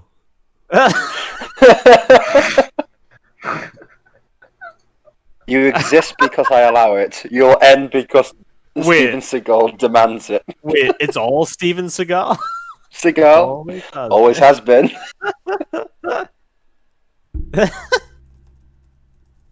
Now, imagine this storyline in like a FROME artwork. We're roughly about 7 lines in at this point, while Smud is 24 lines in, getting rather pissed off. All right. Oh no! The universe has wow. He was too powerful. Patching it through. He's been resurrected. He's been resurrected. Oh dear. Message coming in. See? Patching it I am God. He's back. Oh no. Oh. Yay, Hawk's back. Hawk back, everybody. Throw things at him. Wow, I hardly noticed you were gone. Gone. Oh. With great prejudice. In the beginning was the Steven Seagal, and the Steven Seagal was Joel. Okay. We can keep going. All right. Vladimir Dragunov. Hey, half the superheroes in DC Marvel are enough to justify military's police, never mind the supervillains. Oh, yeah. Well, if you're talking about comic books, the amount of property damage and theft and other things that are going around in any universe is just crazy. So I think police forces and military would be very, very upgraded to constitute all this potential like crazy stuff happening. So, and in a lot of these would comics, actually be justified in getting tanks. Oh yeah, I mean tanks would do nothing to Superman, but it would be something at least for the people to feel safer with. Oh, thank God, there's a tank. Oh, jeez. Here comes Superman. Gone. Well, we were alright for 5 seconds. Well, with Superman, you would be able to like threaten like Lois or something, or like someone. You could threaten Lois with a tank. You could. Yeah. You could just like so. If you have someone with the powers of Superman, but who is just a complete psychopath, then yeah. What, like Brightburn? You could do. Is that the movie? Is it Brightburn? That was Right. about that kid. Yeah. Mm. That was an I interesting don't movie. know about the power scaling of in Brightburn, or like how powerful. He's pretty much he is pretty much Superman, but without the world of Compass, cardboard which stiff. is yeah. kind of strange because he's raised in pretty much the exact same way. Yeah. He's just Okay, let's get on with it. Let's get on with it. That movie's got problems, but we can't go into that. really. All right. Let's see. Jake the Surgeon. All right, here we go. Steven Seagal is Kay Rivera. Of course he is. And now Vladimir Dragunov is involved. Thanks, Vlad. That's great. Steven Seagal is Movie Bob, but somehow likable.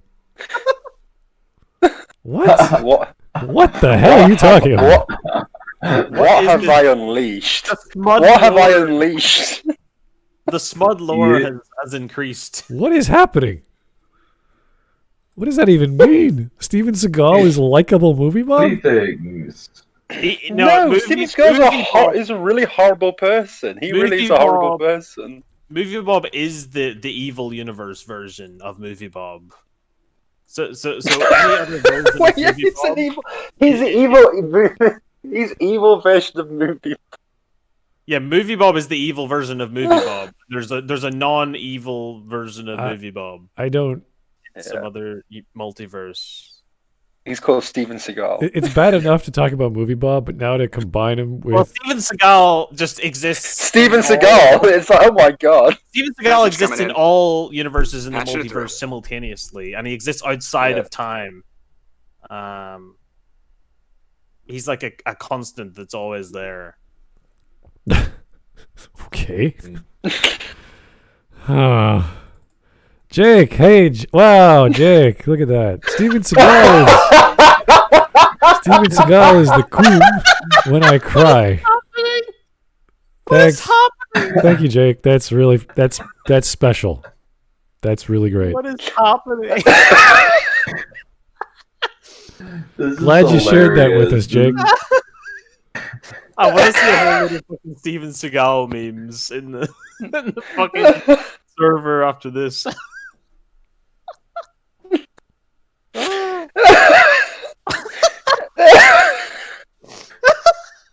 How the fuck did I derail everything by just mentioning Steven Seagal? We're not even halfway done, folks. No, but the mere mention of something else completely derailed. Oh god. Clearly. Did you? Are people enjoying this video that much? Did you miss a super chat from Fran? Iraqi. Before the 1 sec. Timothy Message McVeigh coming in. one. Patching it through. I mentioned that. No, that was not from Fran though. The one before that one. I mentioned Derek Chauvin. Yeah, I did. Message coming in. Yeah, I did. Patching it through. Pay attention, Dollface. Someone said that it was. All right. Let's try and get. Oh God, Vladimir Dragunov. I'm pretty sure superheroes and supervillains existed. Most of the countries would be rethinking their gun laws, or at least ask America what arm their typical police officers with. Well, okay, we're talking about super-powered heroes. This is what I think one of the storylines in DC as well as Marvel. How do you deal with the mutants? How do you deal with superheroes? And you had super. What was it? What were they called? Definitely, there were the Sentinels that we knew of, but there were also in DC. There were the superhumans, I believe. So they modified humans to be like one guy can grow in size, one guy's really fast, one guy's really strong. So they had versions of superheroes for the police or military force. Not Inhumans. No. I think they were called superhumans or metahumans or something like that. Yeah.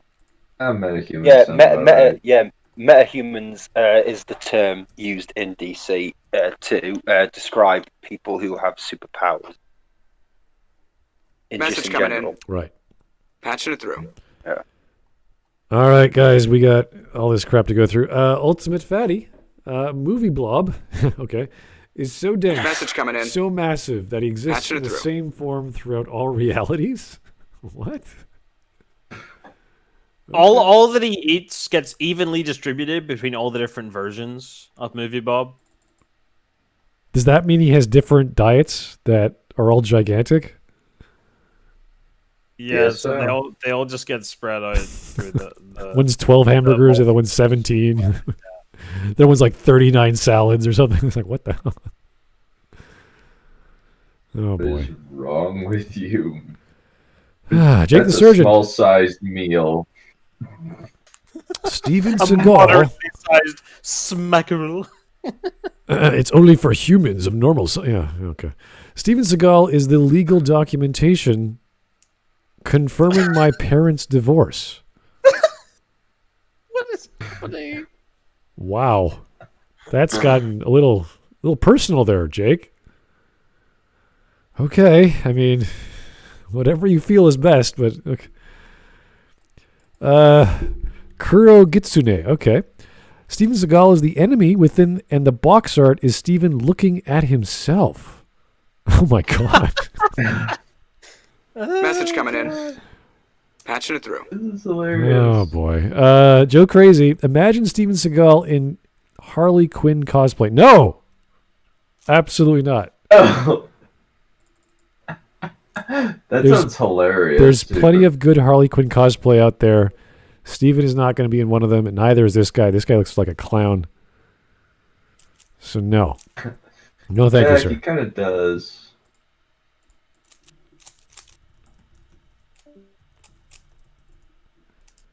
All right. John Doe and Average Joe, thanks again. Before this stream, YouTube doesn't indoctrinate and create cults. After all, hail Steven Seagal.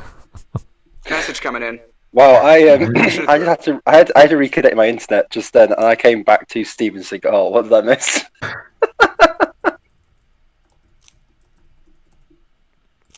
All right, Hawk. Thank you very much for coming back. Oh, sorry about that. Did you not want me back? No. Whatever happens on your end, I have no controls. It's like whatever is. If Seagal wills it. Yes, will be. if Seagal wills I will come back. Yeah, no, for some reason it just went. No, I'm booting you. I was like, I just couldn't return or watch anything. I was like, okay, I guess I'm going to have to restart all over again.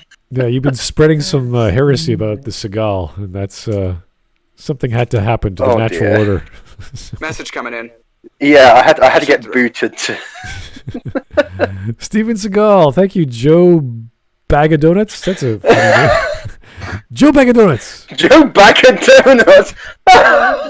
Steven Seagal That's a great name. Steven Seagal is Kylo Ren dealing with his trauma. Oh God, stop! No more trauma. So I need a picture of it's Steven Seagal's face on that picture of Kylo shirtless. Oh God. Yeah. Oh no. Swirlo Seagal. Yeah, oh my God. He has his wife beater on. He's just like totally 2 minutes. What is fucking happening? That's how bad this video is. We just want to be talking about anything else.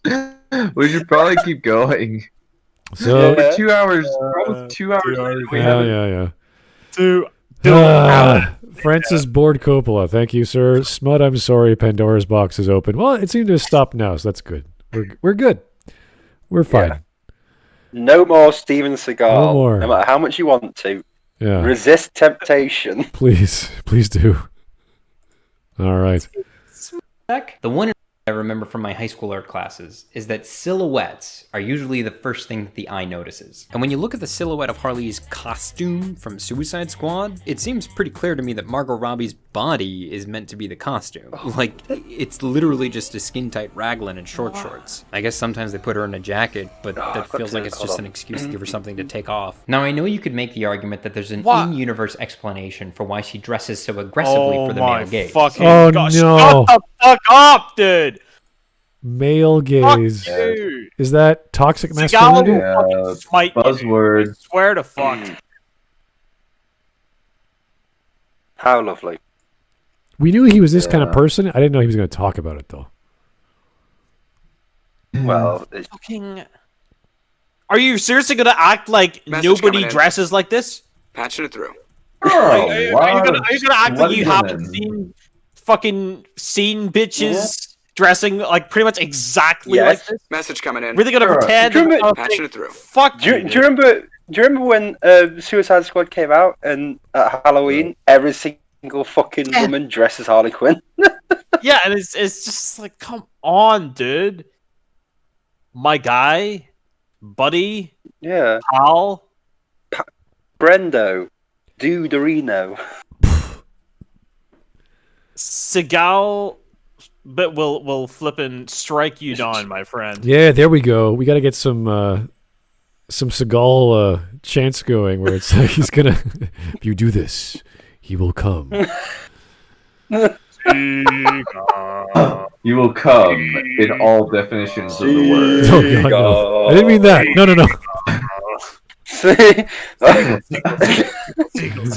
Dunn, what are you doing? Stop. I can just imagine Smud like waving his arms. Like, no, I don't mean this. Stop.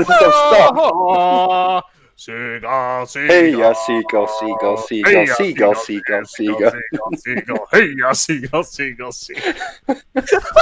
God. It's sort of a rain dance. It's a seagull dance. Oh no. All right. So, Smud, at which point did you regret allowing me onto this podcast? Let's just go with immediately and move on. We can't. Yes. There's so many super chats about guess what? Oh.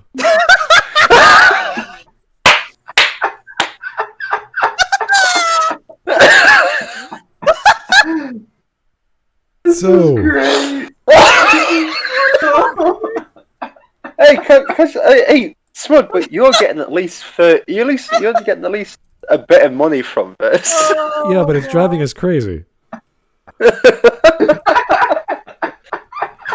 Stop throwing your money at me like I'm some sort of Seagal whore.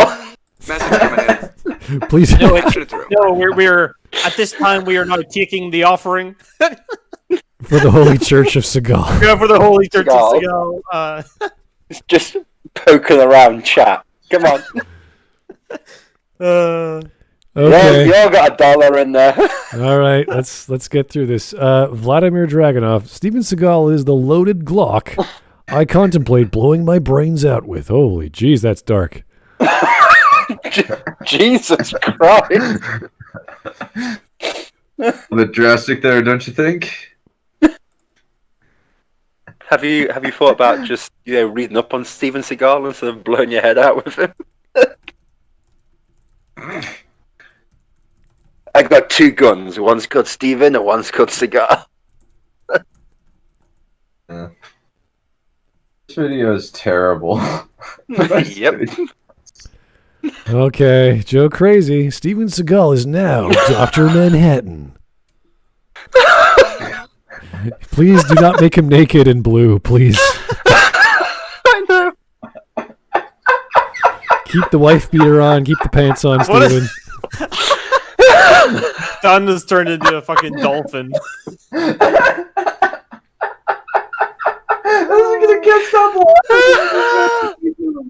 I'm just thinking of a blue naked Steven Seagal. I love the idea of someone going on and go, "Oh, look, Smudcast is streaming. I'm just gonna go watch it and see what they're talking about. Oh, they're talking about Birds of Prey. Let's see what they have to say about Birds of Prey. Let's just all this fucking shit about Seagal and Steven Seagal." Oh my god! This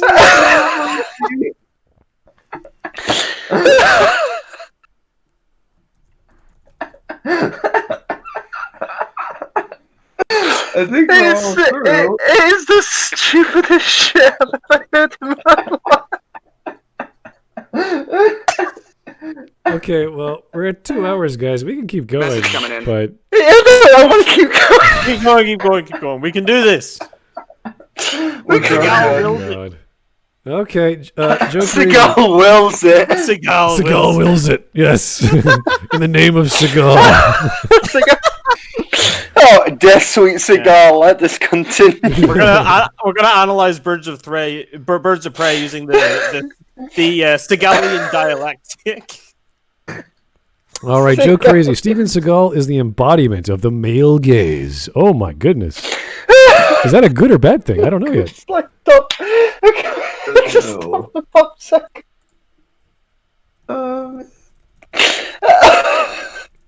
Message coming in. Oh my gosh, more super chats. I'm so sorry. I'm so sorry, but I've unleashed Steven Seagal into the world. I don't even remember how this started. It was because I said that he was the, what do you call it? He's the you're the father, and Seagal is the son, and Joel is the Holy Spirit. So that's no. This is one of the funniest things I've ever had.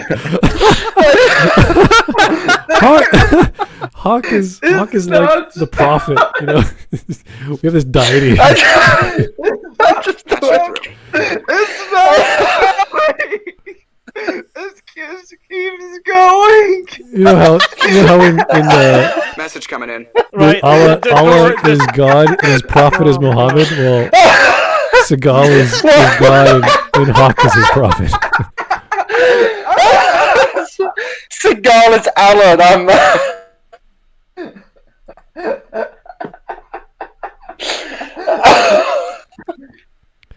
I'm all right. I'm sorry. Oh god. Oh, this all right. Bring it down. This is the silly shit. I'm sorry. Just bring it back. I'm crying right now. Deep breaths. Oh my gosh, this is so funny. This is so funny.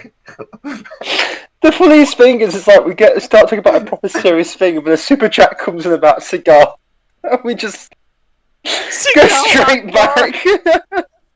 Seagal. Okay, shall I just quickly read it? Shall I just quickly read it? Shall I just read it? Okay, shall I just calm read down, it? Hawk. Okay, Mr. No Pay. Shall I just? I can read it. Go ahead, Dunn. Go ahead.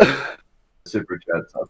Okay. So, Mr. No Pay, the big gay is now rampant about Seagal. Where is cognitive comprehension? You main for wonder in complete confusion. Indeed, we do.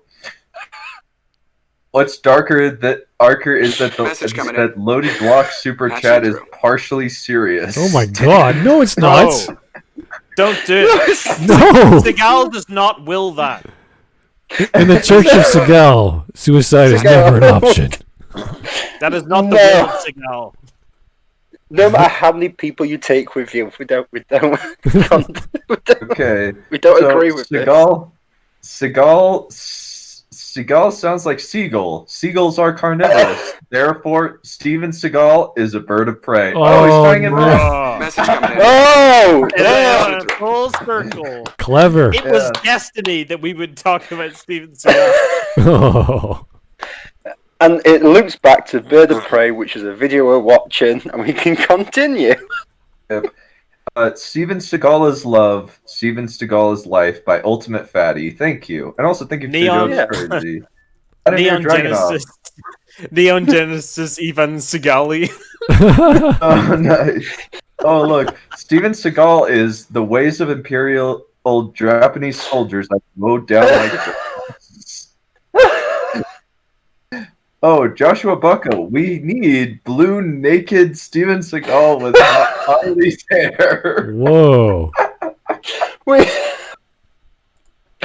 I am gonna definitely get another drink. I don't think you need any more alcohol. I think you're good. Okay. It's like asking, why do Power Rangers wear spandex? If it's fiction, don't take too seriously. Seagal quote. I'm taking you to the bank, the blood bank. we need to watch Steven Seagal. That's actually a quote he uses. I'm taken to the bank, the blood bank. We should do a Steven Seagal movie for like a movie watching. Oh god, yeah. Thing. Oh dear lord. I feel like we need to do Message coming in. Oh man. Not Alfaris. Screw the video. This is a golf stream now. Seagal like bar. Oh man.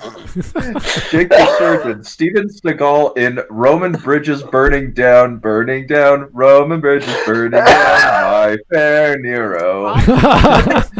What? Nero? Oh my god! What the heck?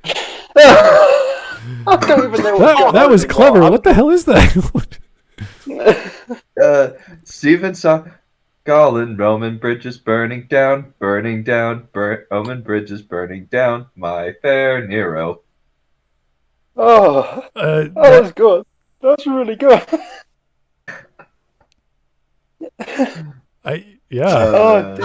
Ryder. Oh, stop it! Enough. Just calm down, guys. Let's get on with the video, please. Oh no, please stop. Steven Seagal programming. Let me stop him with the criminal evidence in the Clintons. Gitsudi. Steven Seagal is the spy who banged me. Damn. Roni Hirushin. Steven Seagal is Kamen Rider Sega. I don't even know what's going on anymore. Message coming in. Steven Seagal by Vladimir Dragunov. Steven Seagal is the MK Ultra programming telling me to silence anyone with incriminating evidence on the Clintons. What? Message coming in. Patching it through. Steven Seagal created the Bogdanovs. I'm not even sure what that means. MK Ultra you just programming. The MK Ultra are a group in Russia that are like sports hooligans that beat people up. So yeah, you know, but before this stream, people had completely forgotten about Steven Seagal. Oh man, this is just priceless. This is some of the best comedy I've had in a long time. It's awesome. This is really like. This is really quick! me Before up. more super chats. Yeah, quickly, go, engage.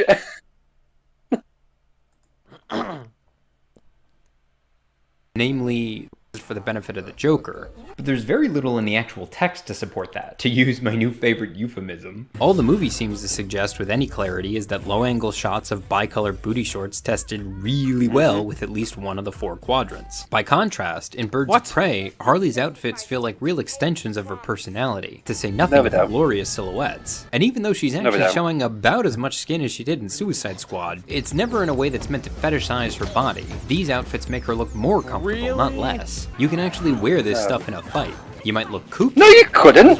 What did she have time to do? Shoot her. What, but you bro? What? Fucking what? How is that any more practical? How the fuck is what she's wearing any more practical for a fight than what she was wearing in Suicide Squad? None. What? How the fuck? In what fucking way? No, in no way. In no way possible is what she's wearing practical for a fight. How the fuck are roller skates practical for a fucking fight? What the fuck is happening? So it's ironic that the movie actually said, how did she have time to change her shoes, right? So it's like, okay, it's pointing out this flaw that doesn't make any sense. Mm-hmm. So it's the first step to like lampshading a problem. But you don't just say it. You have to then go, how did this happen? Like, oh, I had like, she has to make another joke like, oh, I had time. I went behind the stage. They're right there. They're clip-ons. Like something. Oh, pudding. I had time to put on my roller tees or something like that. I can't do a Harley Quinn accent. Going. Sue me. Oh my gosh. How are you doing, Johnny boy? Message coming in. Hi, Raymond. Slow down, folks. Let me guess. A super chat has just come through saying Steven Seagal. Steven Seagal is holding a gun to my head and forcing me to send these super chats. Yeah, right.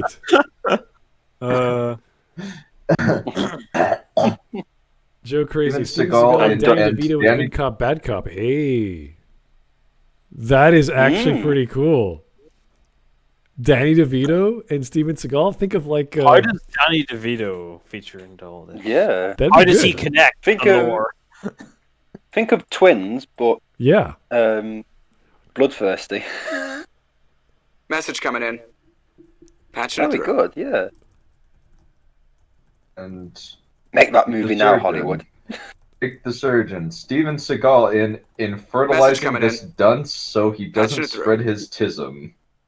Thou shalt not tism. That is the first commandment of Seagal. Of the 9 commandments. Why only 9? Well, we couldn't afford 10, so we're down to 9. The 10th commandment is DLC. Yeah. The 10th commandment is not bought until the next straight to DVD movie. The 10th commandment will be available in the next patch. Yeah. Let's just 10th commandment comes out next year in Steven Seagal is commandment. I would watch that. That actually sounds awesome. God gave me 10 commandments, so fuck it. All right, let's go. Be picking bloody ones out of your thigh gap for a week. Ugh. That was uncomfortable just to say. Speaking of fights, I don't know about you guys, but I'm getting real tired of weightless wonders battling it out in Bryce 3D for 20 minutes at the end of every superhero film. The fight scenes Really? in Birds of Prey are the total antithesis. What are you on about? Like, what are you actually talking about? It through. He's bored of these big action scenes in superhero movies, but I'm pretty certain that he'll love superhero movies that have these big action scenes. I mean, he's talking about like weightless or like weightless, but I'm like, what are you actually talking about? Like, what move? Because I don't think that's actually that relevant of a comment on the end of superhero movies or like fights in superhero movies.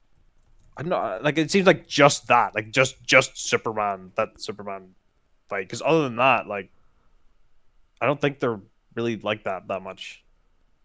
Yeah, and Man of Steel's a bad movie, so yeah.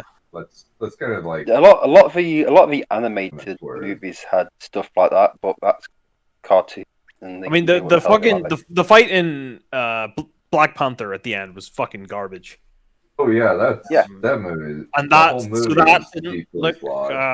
Whole movie is deeply flawed. But that fight in particular is just like that fight is like awful. Really it's just so awful. Painful to look at. Yeah, and I can definitely see the weightlessness idea with that, but I feel like most of them, I don't really get that. I don't really get that impression that it's flying superheroes where you can't get a sense of weight of them. I don't even know what you would say is that applies to, if you actually try to think of examples. Let's just keep going.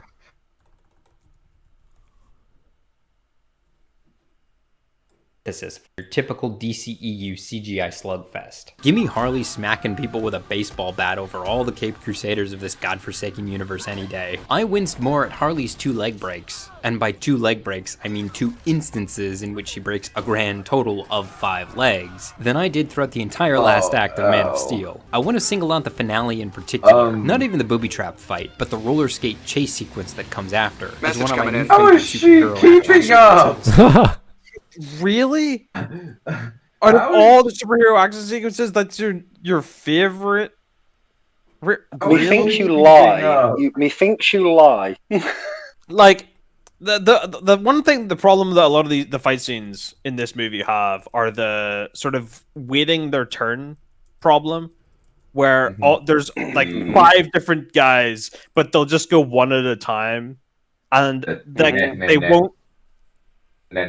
Principle. Yeah, it's just like From Dusk Till Dawn, pretty much every other movie. But it's like you can literally see the guys like waiting for their cue while he has their back like fully to them. Yeah, and they're just standing there. It's because, no offense, the actresses they've hired aren't good at choreography. So it's just like, and that's it. Just garbage, dude. The choreography is just so like, it doesn't feel like these people are actually trying to kill her, especially when they're like bad guys. So that it's not like they'd have a problem with I've noticed a lot of movies where you've got with this female power, which really pushes the female power.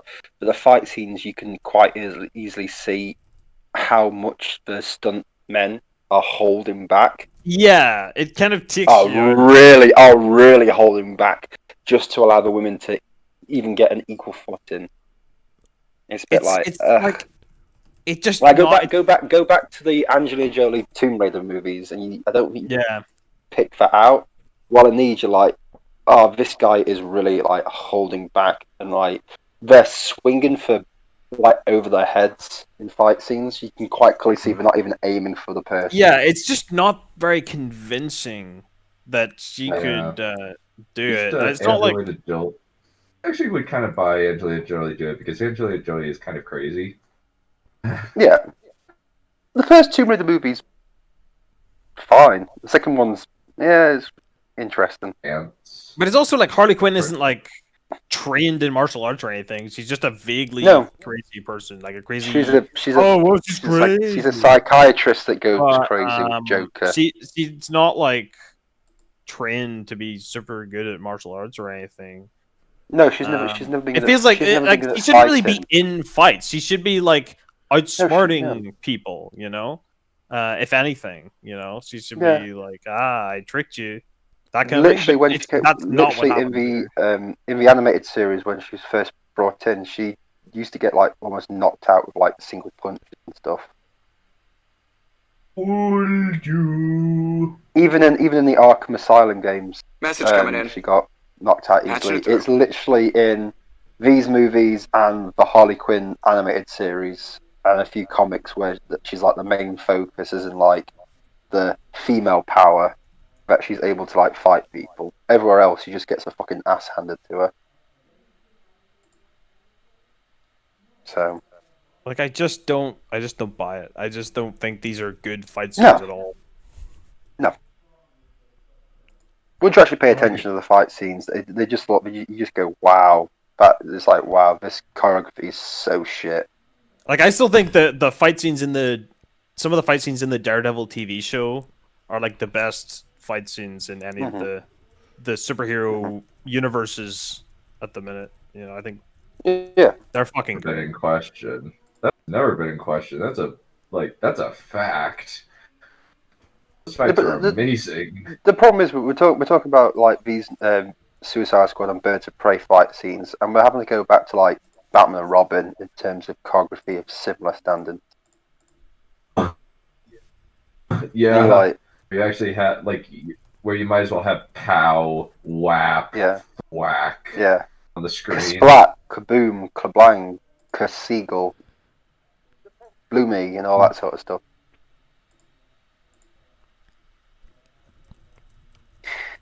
Anyway, we can continue. There's not really much else we can say about that part. All right, Mark in 3D. Steven Seagal is the poor man's Steven Seagal. Well, yeah, just how you spell the name. It's Seagal. Yes, we know. Here's Jake the Surgeon. Thank you, sir. It was written Seagal punched his way out of the belly of the beast, and all was well. Then he took renegade cut to the blood bank after he slept for 7 days. Yeah, the beast is movie Bob. Oh, the belly of the beast. Also, I just want to say the front cover of that, they've changed it recently, but the belly of the beast with Steven Seagal on it, he literally had the biggest belly you could ever see in a man. On that front cover. It was so fucking hilarious, but they've changed it now to like show a younger version of him. Well, yeah, that's colorful, but I don't know. Sorry, it's just bringing back memories. My uncle had a DVD of it, and we always used to have a laugh about it whenever we watched that movie. All right, here's Vladimir Dragunov again. Steve Seagal versus the Dunn. Oh my! Whoa! Oh, whoa! I don't think you want to think see that what could that happen. That would be a clash of such epic proportions that even the Clip Bull would not even manage to live up to its height. Yeah. I think you'd have to go the Dragon Ball Super route and have to do it outside of the conventional universes. Yeah. Who would? Yeah, because if they fought, who would live to declare a winner? Can they ever truly defeat the other? Yeah. Can one exist without the other? You know, it's kind of Well, it's impossible. Yeah, let's just see. Smudcast has Seagal, and I guess EFAP has the Dawn. I don't know. Yeah. Dawn, yeah. You know right now someone's on Twitter pestering Mauler about Seagal could kick the shit out of the Don. You know that. The Don's a pussy, don't you know that? Oh, I just saw. God. That's gonna be so fun. I think I might actually do that right now, actually. We're dead. Like, we're not gonna finish this. There's no way. No. Keep going. We can do it. Keep going. Yeah, we can do it. You can All do right, this. one more. Taker 610. Smud, Joe, and Jake are your Pareto principal guys. Let me think about that. Who's Joe and Jake? So crazy. Joe Crazy. The Pareto principle is 80% of consequences come from 20% of causes. So, yeah, I guess. If you're saying Joe is 80% and Jake is 20, is that how that works? No. They're 20% of the contributors. Oh, I see. No, they're 20% of them, but they make up for 80% of the contributions. I gotcha. Yeah, they're pretty much the producers of Smudcast. Every show. Yes. So yeah. Mm-hmm. That's how it goes. That's they the rule keep of a life. roof over my family. Okay. I need to start seeing some of that money. It all goes to the Seagal. All that Smudcast money we make. Smudcast money. Yeah. Oh, yeah. I'll praise Seagal. Yeah. Okay. The Smud Bucks. Yeah, Smud Bucks. Give generously to the Church of Seagal, please. Yeah. Seagal. Yeah. Hey, all this money's going to Smud. It's like the fucking. Yeah, it's like the fucking. Like the Mormon Church, they invest a whole load of shit, right? Isn't it don't they have a whole load of investments? Mostly charity work, but yes, they do invest. Message coming in. Patching it through. Dunn's yes, but also yes. Yes, but yes. Okay. Here's Jake. Hey, Jake. Upon his awakening, Seagal would battle Joe. While Joe was defeated, many perished. And it was Joe's fault. Yeah. That only happens at the end of days. Many perished and it was... Oh dear me. Fucking Jake the Surgeon is the fucking the scribe at this point. Yeah. He's sketching down all of the he's writing the book of Seagal. Penning fan fiction. Onto stone tablets. Particularly penning fan fiction. Yeah. All right. We can keep on going. Yeah. Yep. All right. It's even diehard fans of the superhero genre will mock the ubiquity of big CGI skybeams and mocap villains, but the second you give them a grounded action sequence that plays out on an aggressively human scale, everybody wins. Wow. The real tell for me is that I can recall almost beat for beat all the dramatic reversals in this chase. Harley gets knocked down right up front, but then Huntress wins Harley does not fucking die. Harley does not break her neck in this scene. What? Rewind that shit, man. Harley is keeping up with a mother effing car while Wait, she hang on. is Hang on, skating hang on. on roller Look, blades. look at Carly this gets fucking knocked down right slam. up front. Boom. Look at that fucking slam. How the fuck did she not break her fucking neck right there? Bro. She dints the side of the van. She should be Her body fucking dead, dints the bro. side of the van, yeah. Like the way she fucking hits it? Come on, bro. Also, I'll just say something. You know, you get hit by a car. If you get thrown like that, you've been hit with some fucking force. You're fucking dead, bro. Yeah. Also, when you get hit by a car, you don't fly backwards. You fly over the car. But it's like, he's literally like, okay, just the fact that it's not like a big CGI thing means it's good. I was like saying that means it's realistic. That means like any action scene in any action movie that isn't in the like superhero genre basically is just good. Have you ever watched Steel? None of those are CGI. I've heard nothing but bad things about Steel. He's got Shaquille O'Neal. It's all good. Of course. No, but this is not realistic. This is not realistic. That's fine in the superhero movie, but don't pretend. Try and pretend that this is realistic. There's no way that A, she's been hit by a car, getting up and continuing, and B, keeping up with a fucking car on roller skates. If it was less comical and more like, okay, imagine she can do this and she doesn't get fly off whatever physics that push her around from trying to grab a car. Mm-hmm. It's like, all right, yeah, I can believe that. But if you're getting thrown around into a van, like 5 feet in the air, you're like, guys. I mean, like, in terms of memorable, I mean, this is nowhere fucking near like a Jackie Chan fight scene. You know, no, like where like the fucking ladder shit in the first strike, like fight scene. That's fucking gold. That's memorable. You know, yeah, that's like holy shit. Look at this fucking. This is fucking unreal. This is like okay, whatever. Like it's not like it's just an action scene. It's not that special at all. No. Back into the fight, she catches up to Roman, navigates away from the back of the car to the front. I remember everything that takes her either one step closer or one step further away from her goal. How the fuck is he not dead? Is he missing? Wow. Endgame. Now, I know plenty of fanboys will be able to recount the finale of Endgame shot for shot, but all I remember is a list of things that happened, not how the sequence actually played out. Like, we all remember when Cap picked up the hammer and reinforcements arrived, and the woman had their group shot for no canonical reason whatsoever, and it's not that no...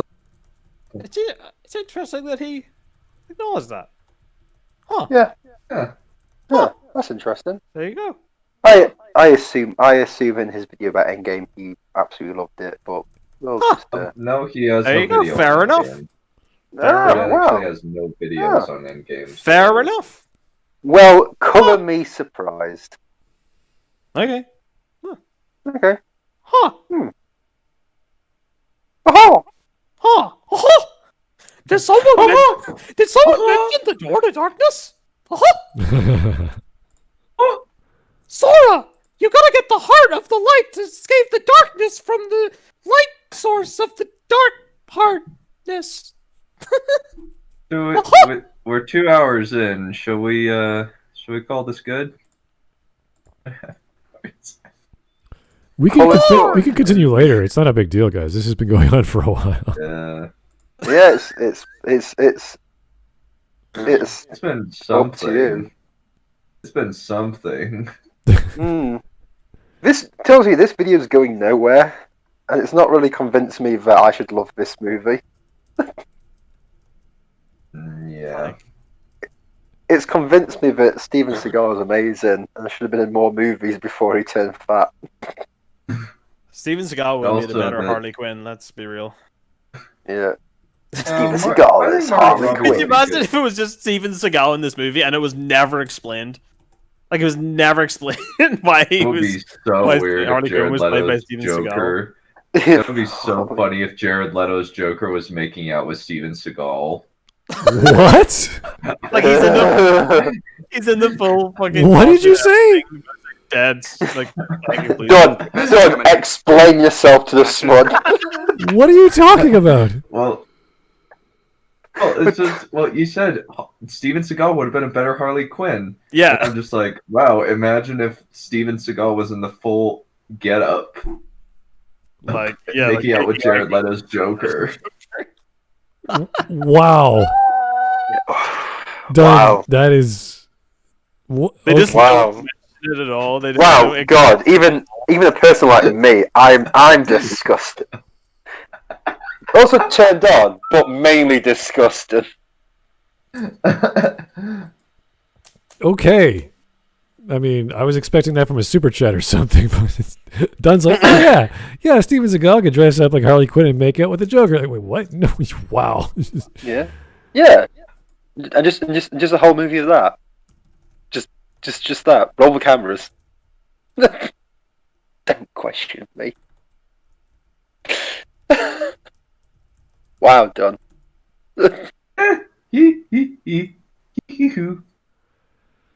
Oh boy. Let's get another Jake going. Hey, Jake the Surgeon. Okay. Seagal would then confront the fish of the Maggie and conceive a son. Oh. Now, no. that doesn't imply. Oh no. That doesn't imply he'd conceive a son with the Maggie, but a son would be produced. We don't know how. He unfortunately. Yes. It was a sacrifice he had to make. Oh God. He unfortunately had to slay her because her madness began infecting the universe and their son. While the son survived, he would go on to be called Movie Bob. Oh my God. God, oh Jesus fucking Christ. And Movie Bob is the beast, right? So Movie Bob is the beast. Oh my God, but yeah, it makes sense because Movie Bob would have Seagal's fatness and Maggie Mayfish's insanity. Yeah. It all makes sense. Oh my God, this all makes sense. It all makes sense. And the ancient Seagal texts. They all make sense. Rubbish they are. Sucks they do. Sucks they Seagal. Seagal. Yes, we are. They dominate Steven Seagal. Guna McCoides and decorum sedisty. Sigalium. What is happening? What has become of us? I don't know. What was this scream? How did we get to Steven Seagal I don't even remember how we started with that. I don't know. I just started talking about the movies he was in. I said, "Oh, all these movies have got Steven Seagal is." And next thing you know, chat went, "We're gonna get into this." Yeah, the Lord. It never stopped. The ancient Seagal texts. Yes. The ancient Seagal texts.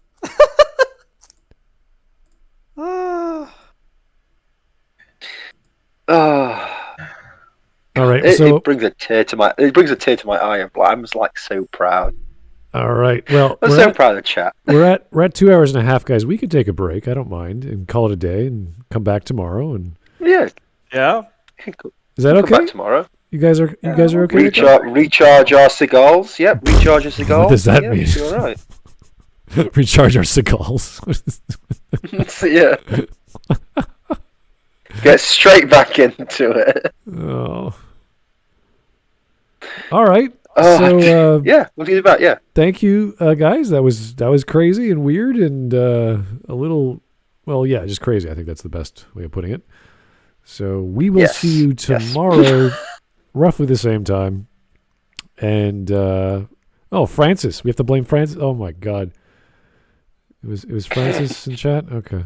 Oh. Francis Ford Coppola. Board Coppola. It's Board Coppola. I still love that name. That's such a great name. There's some really good names in chat.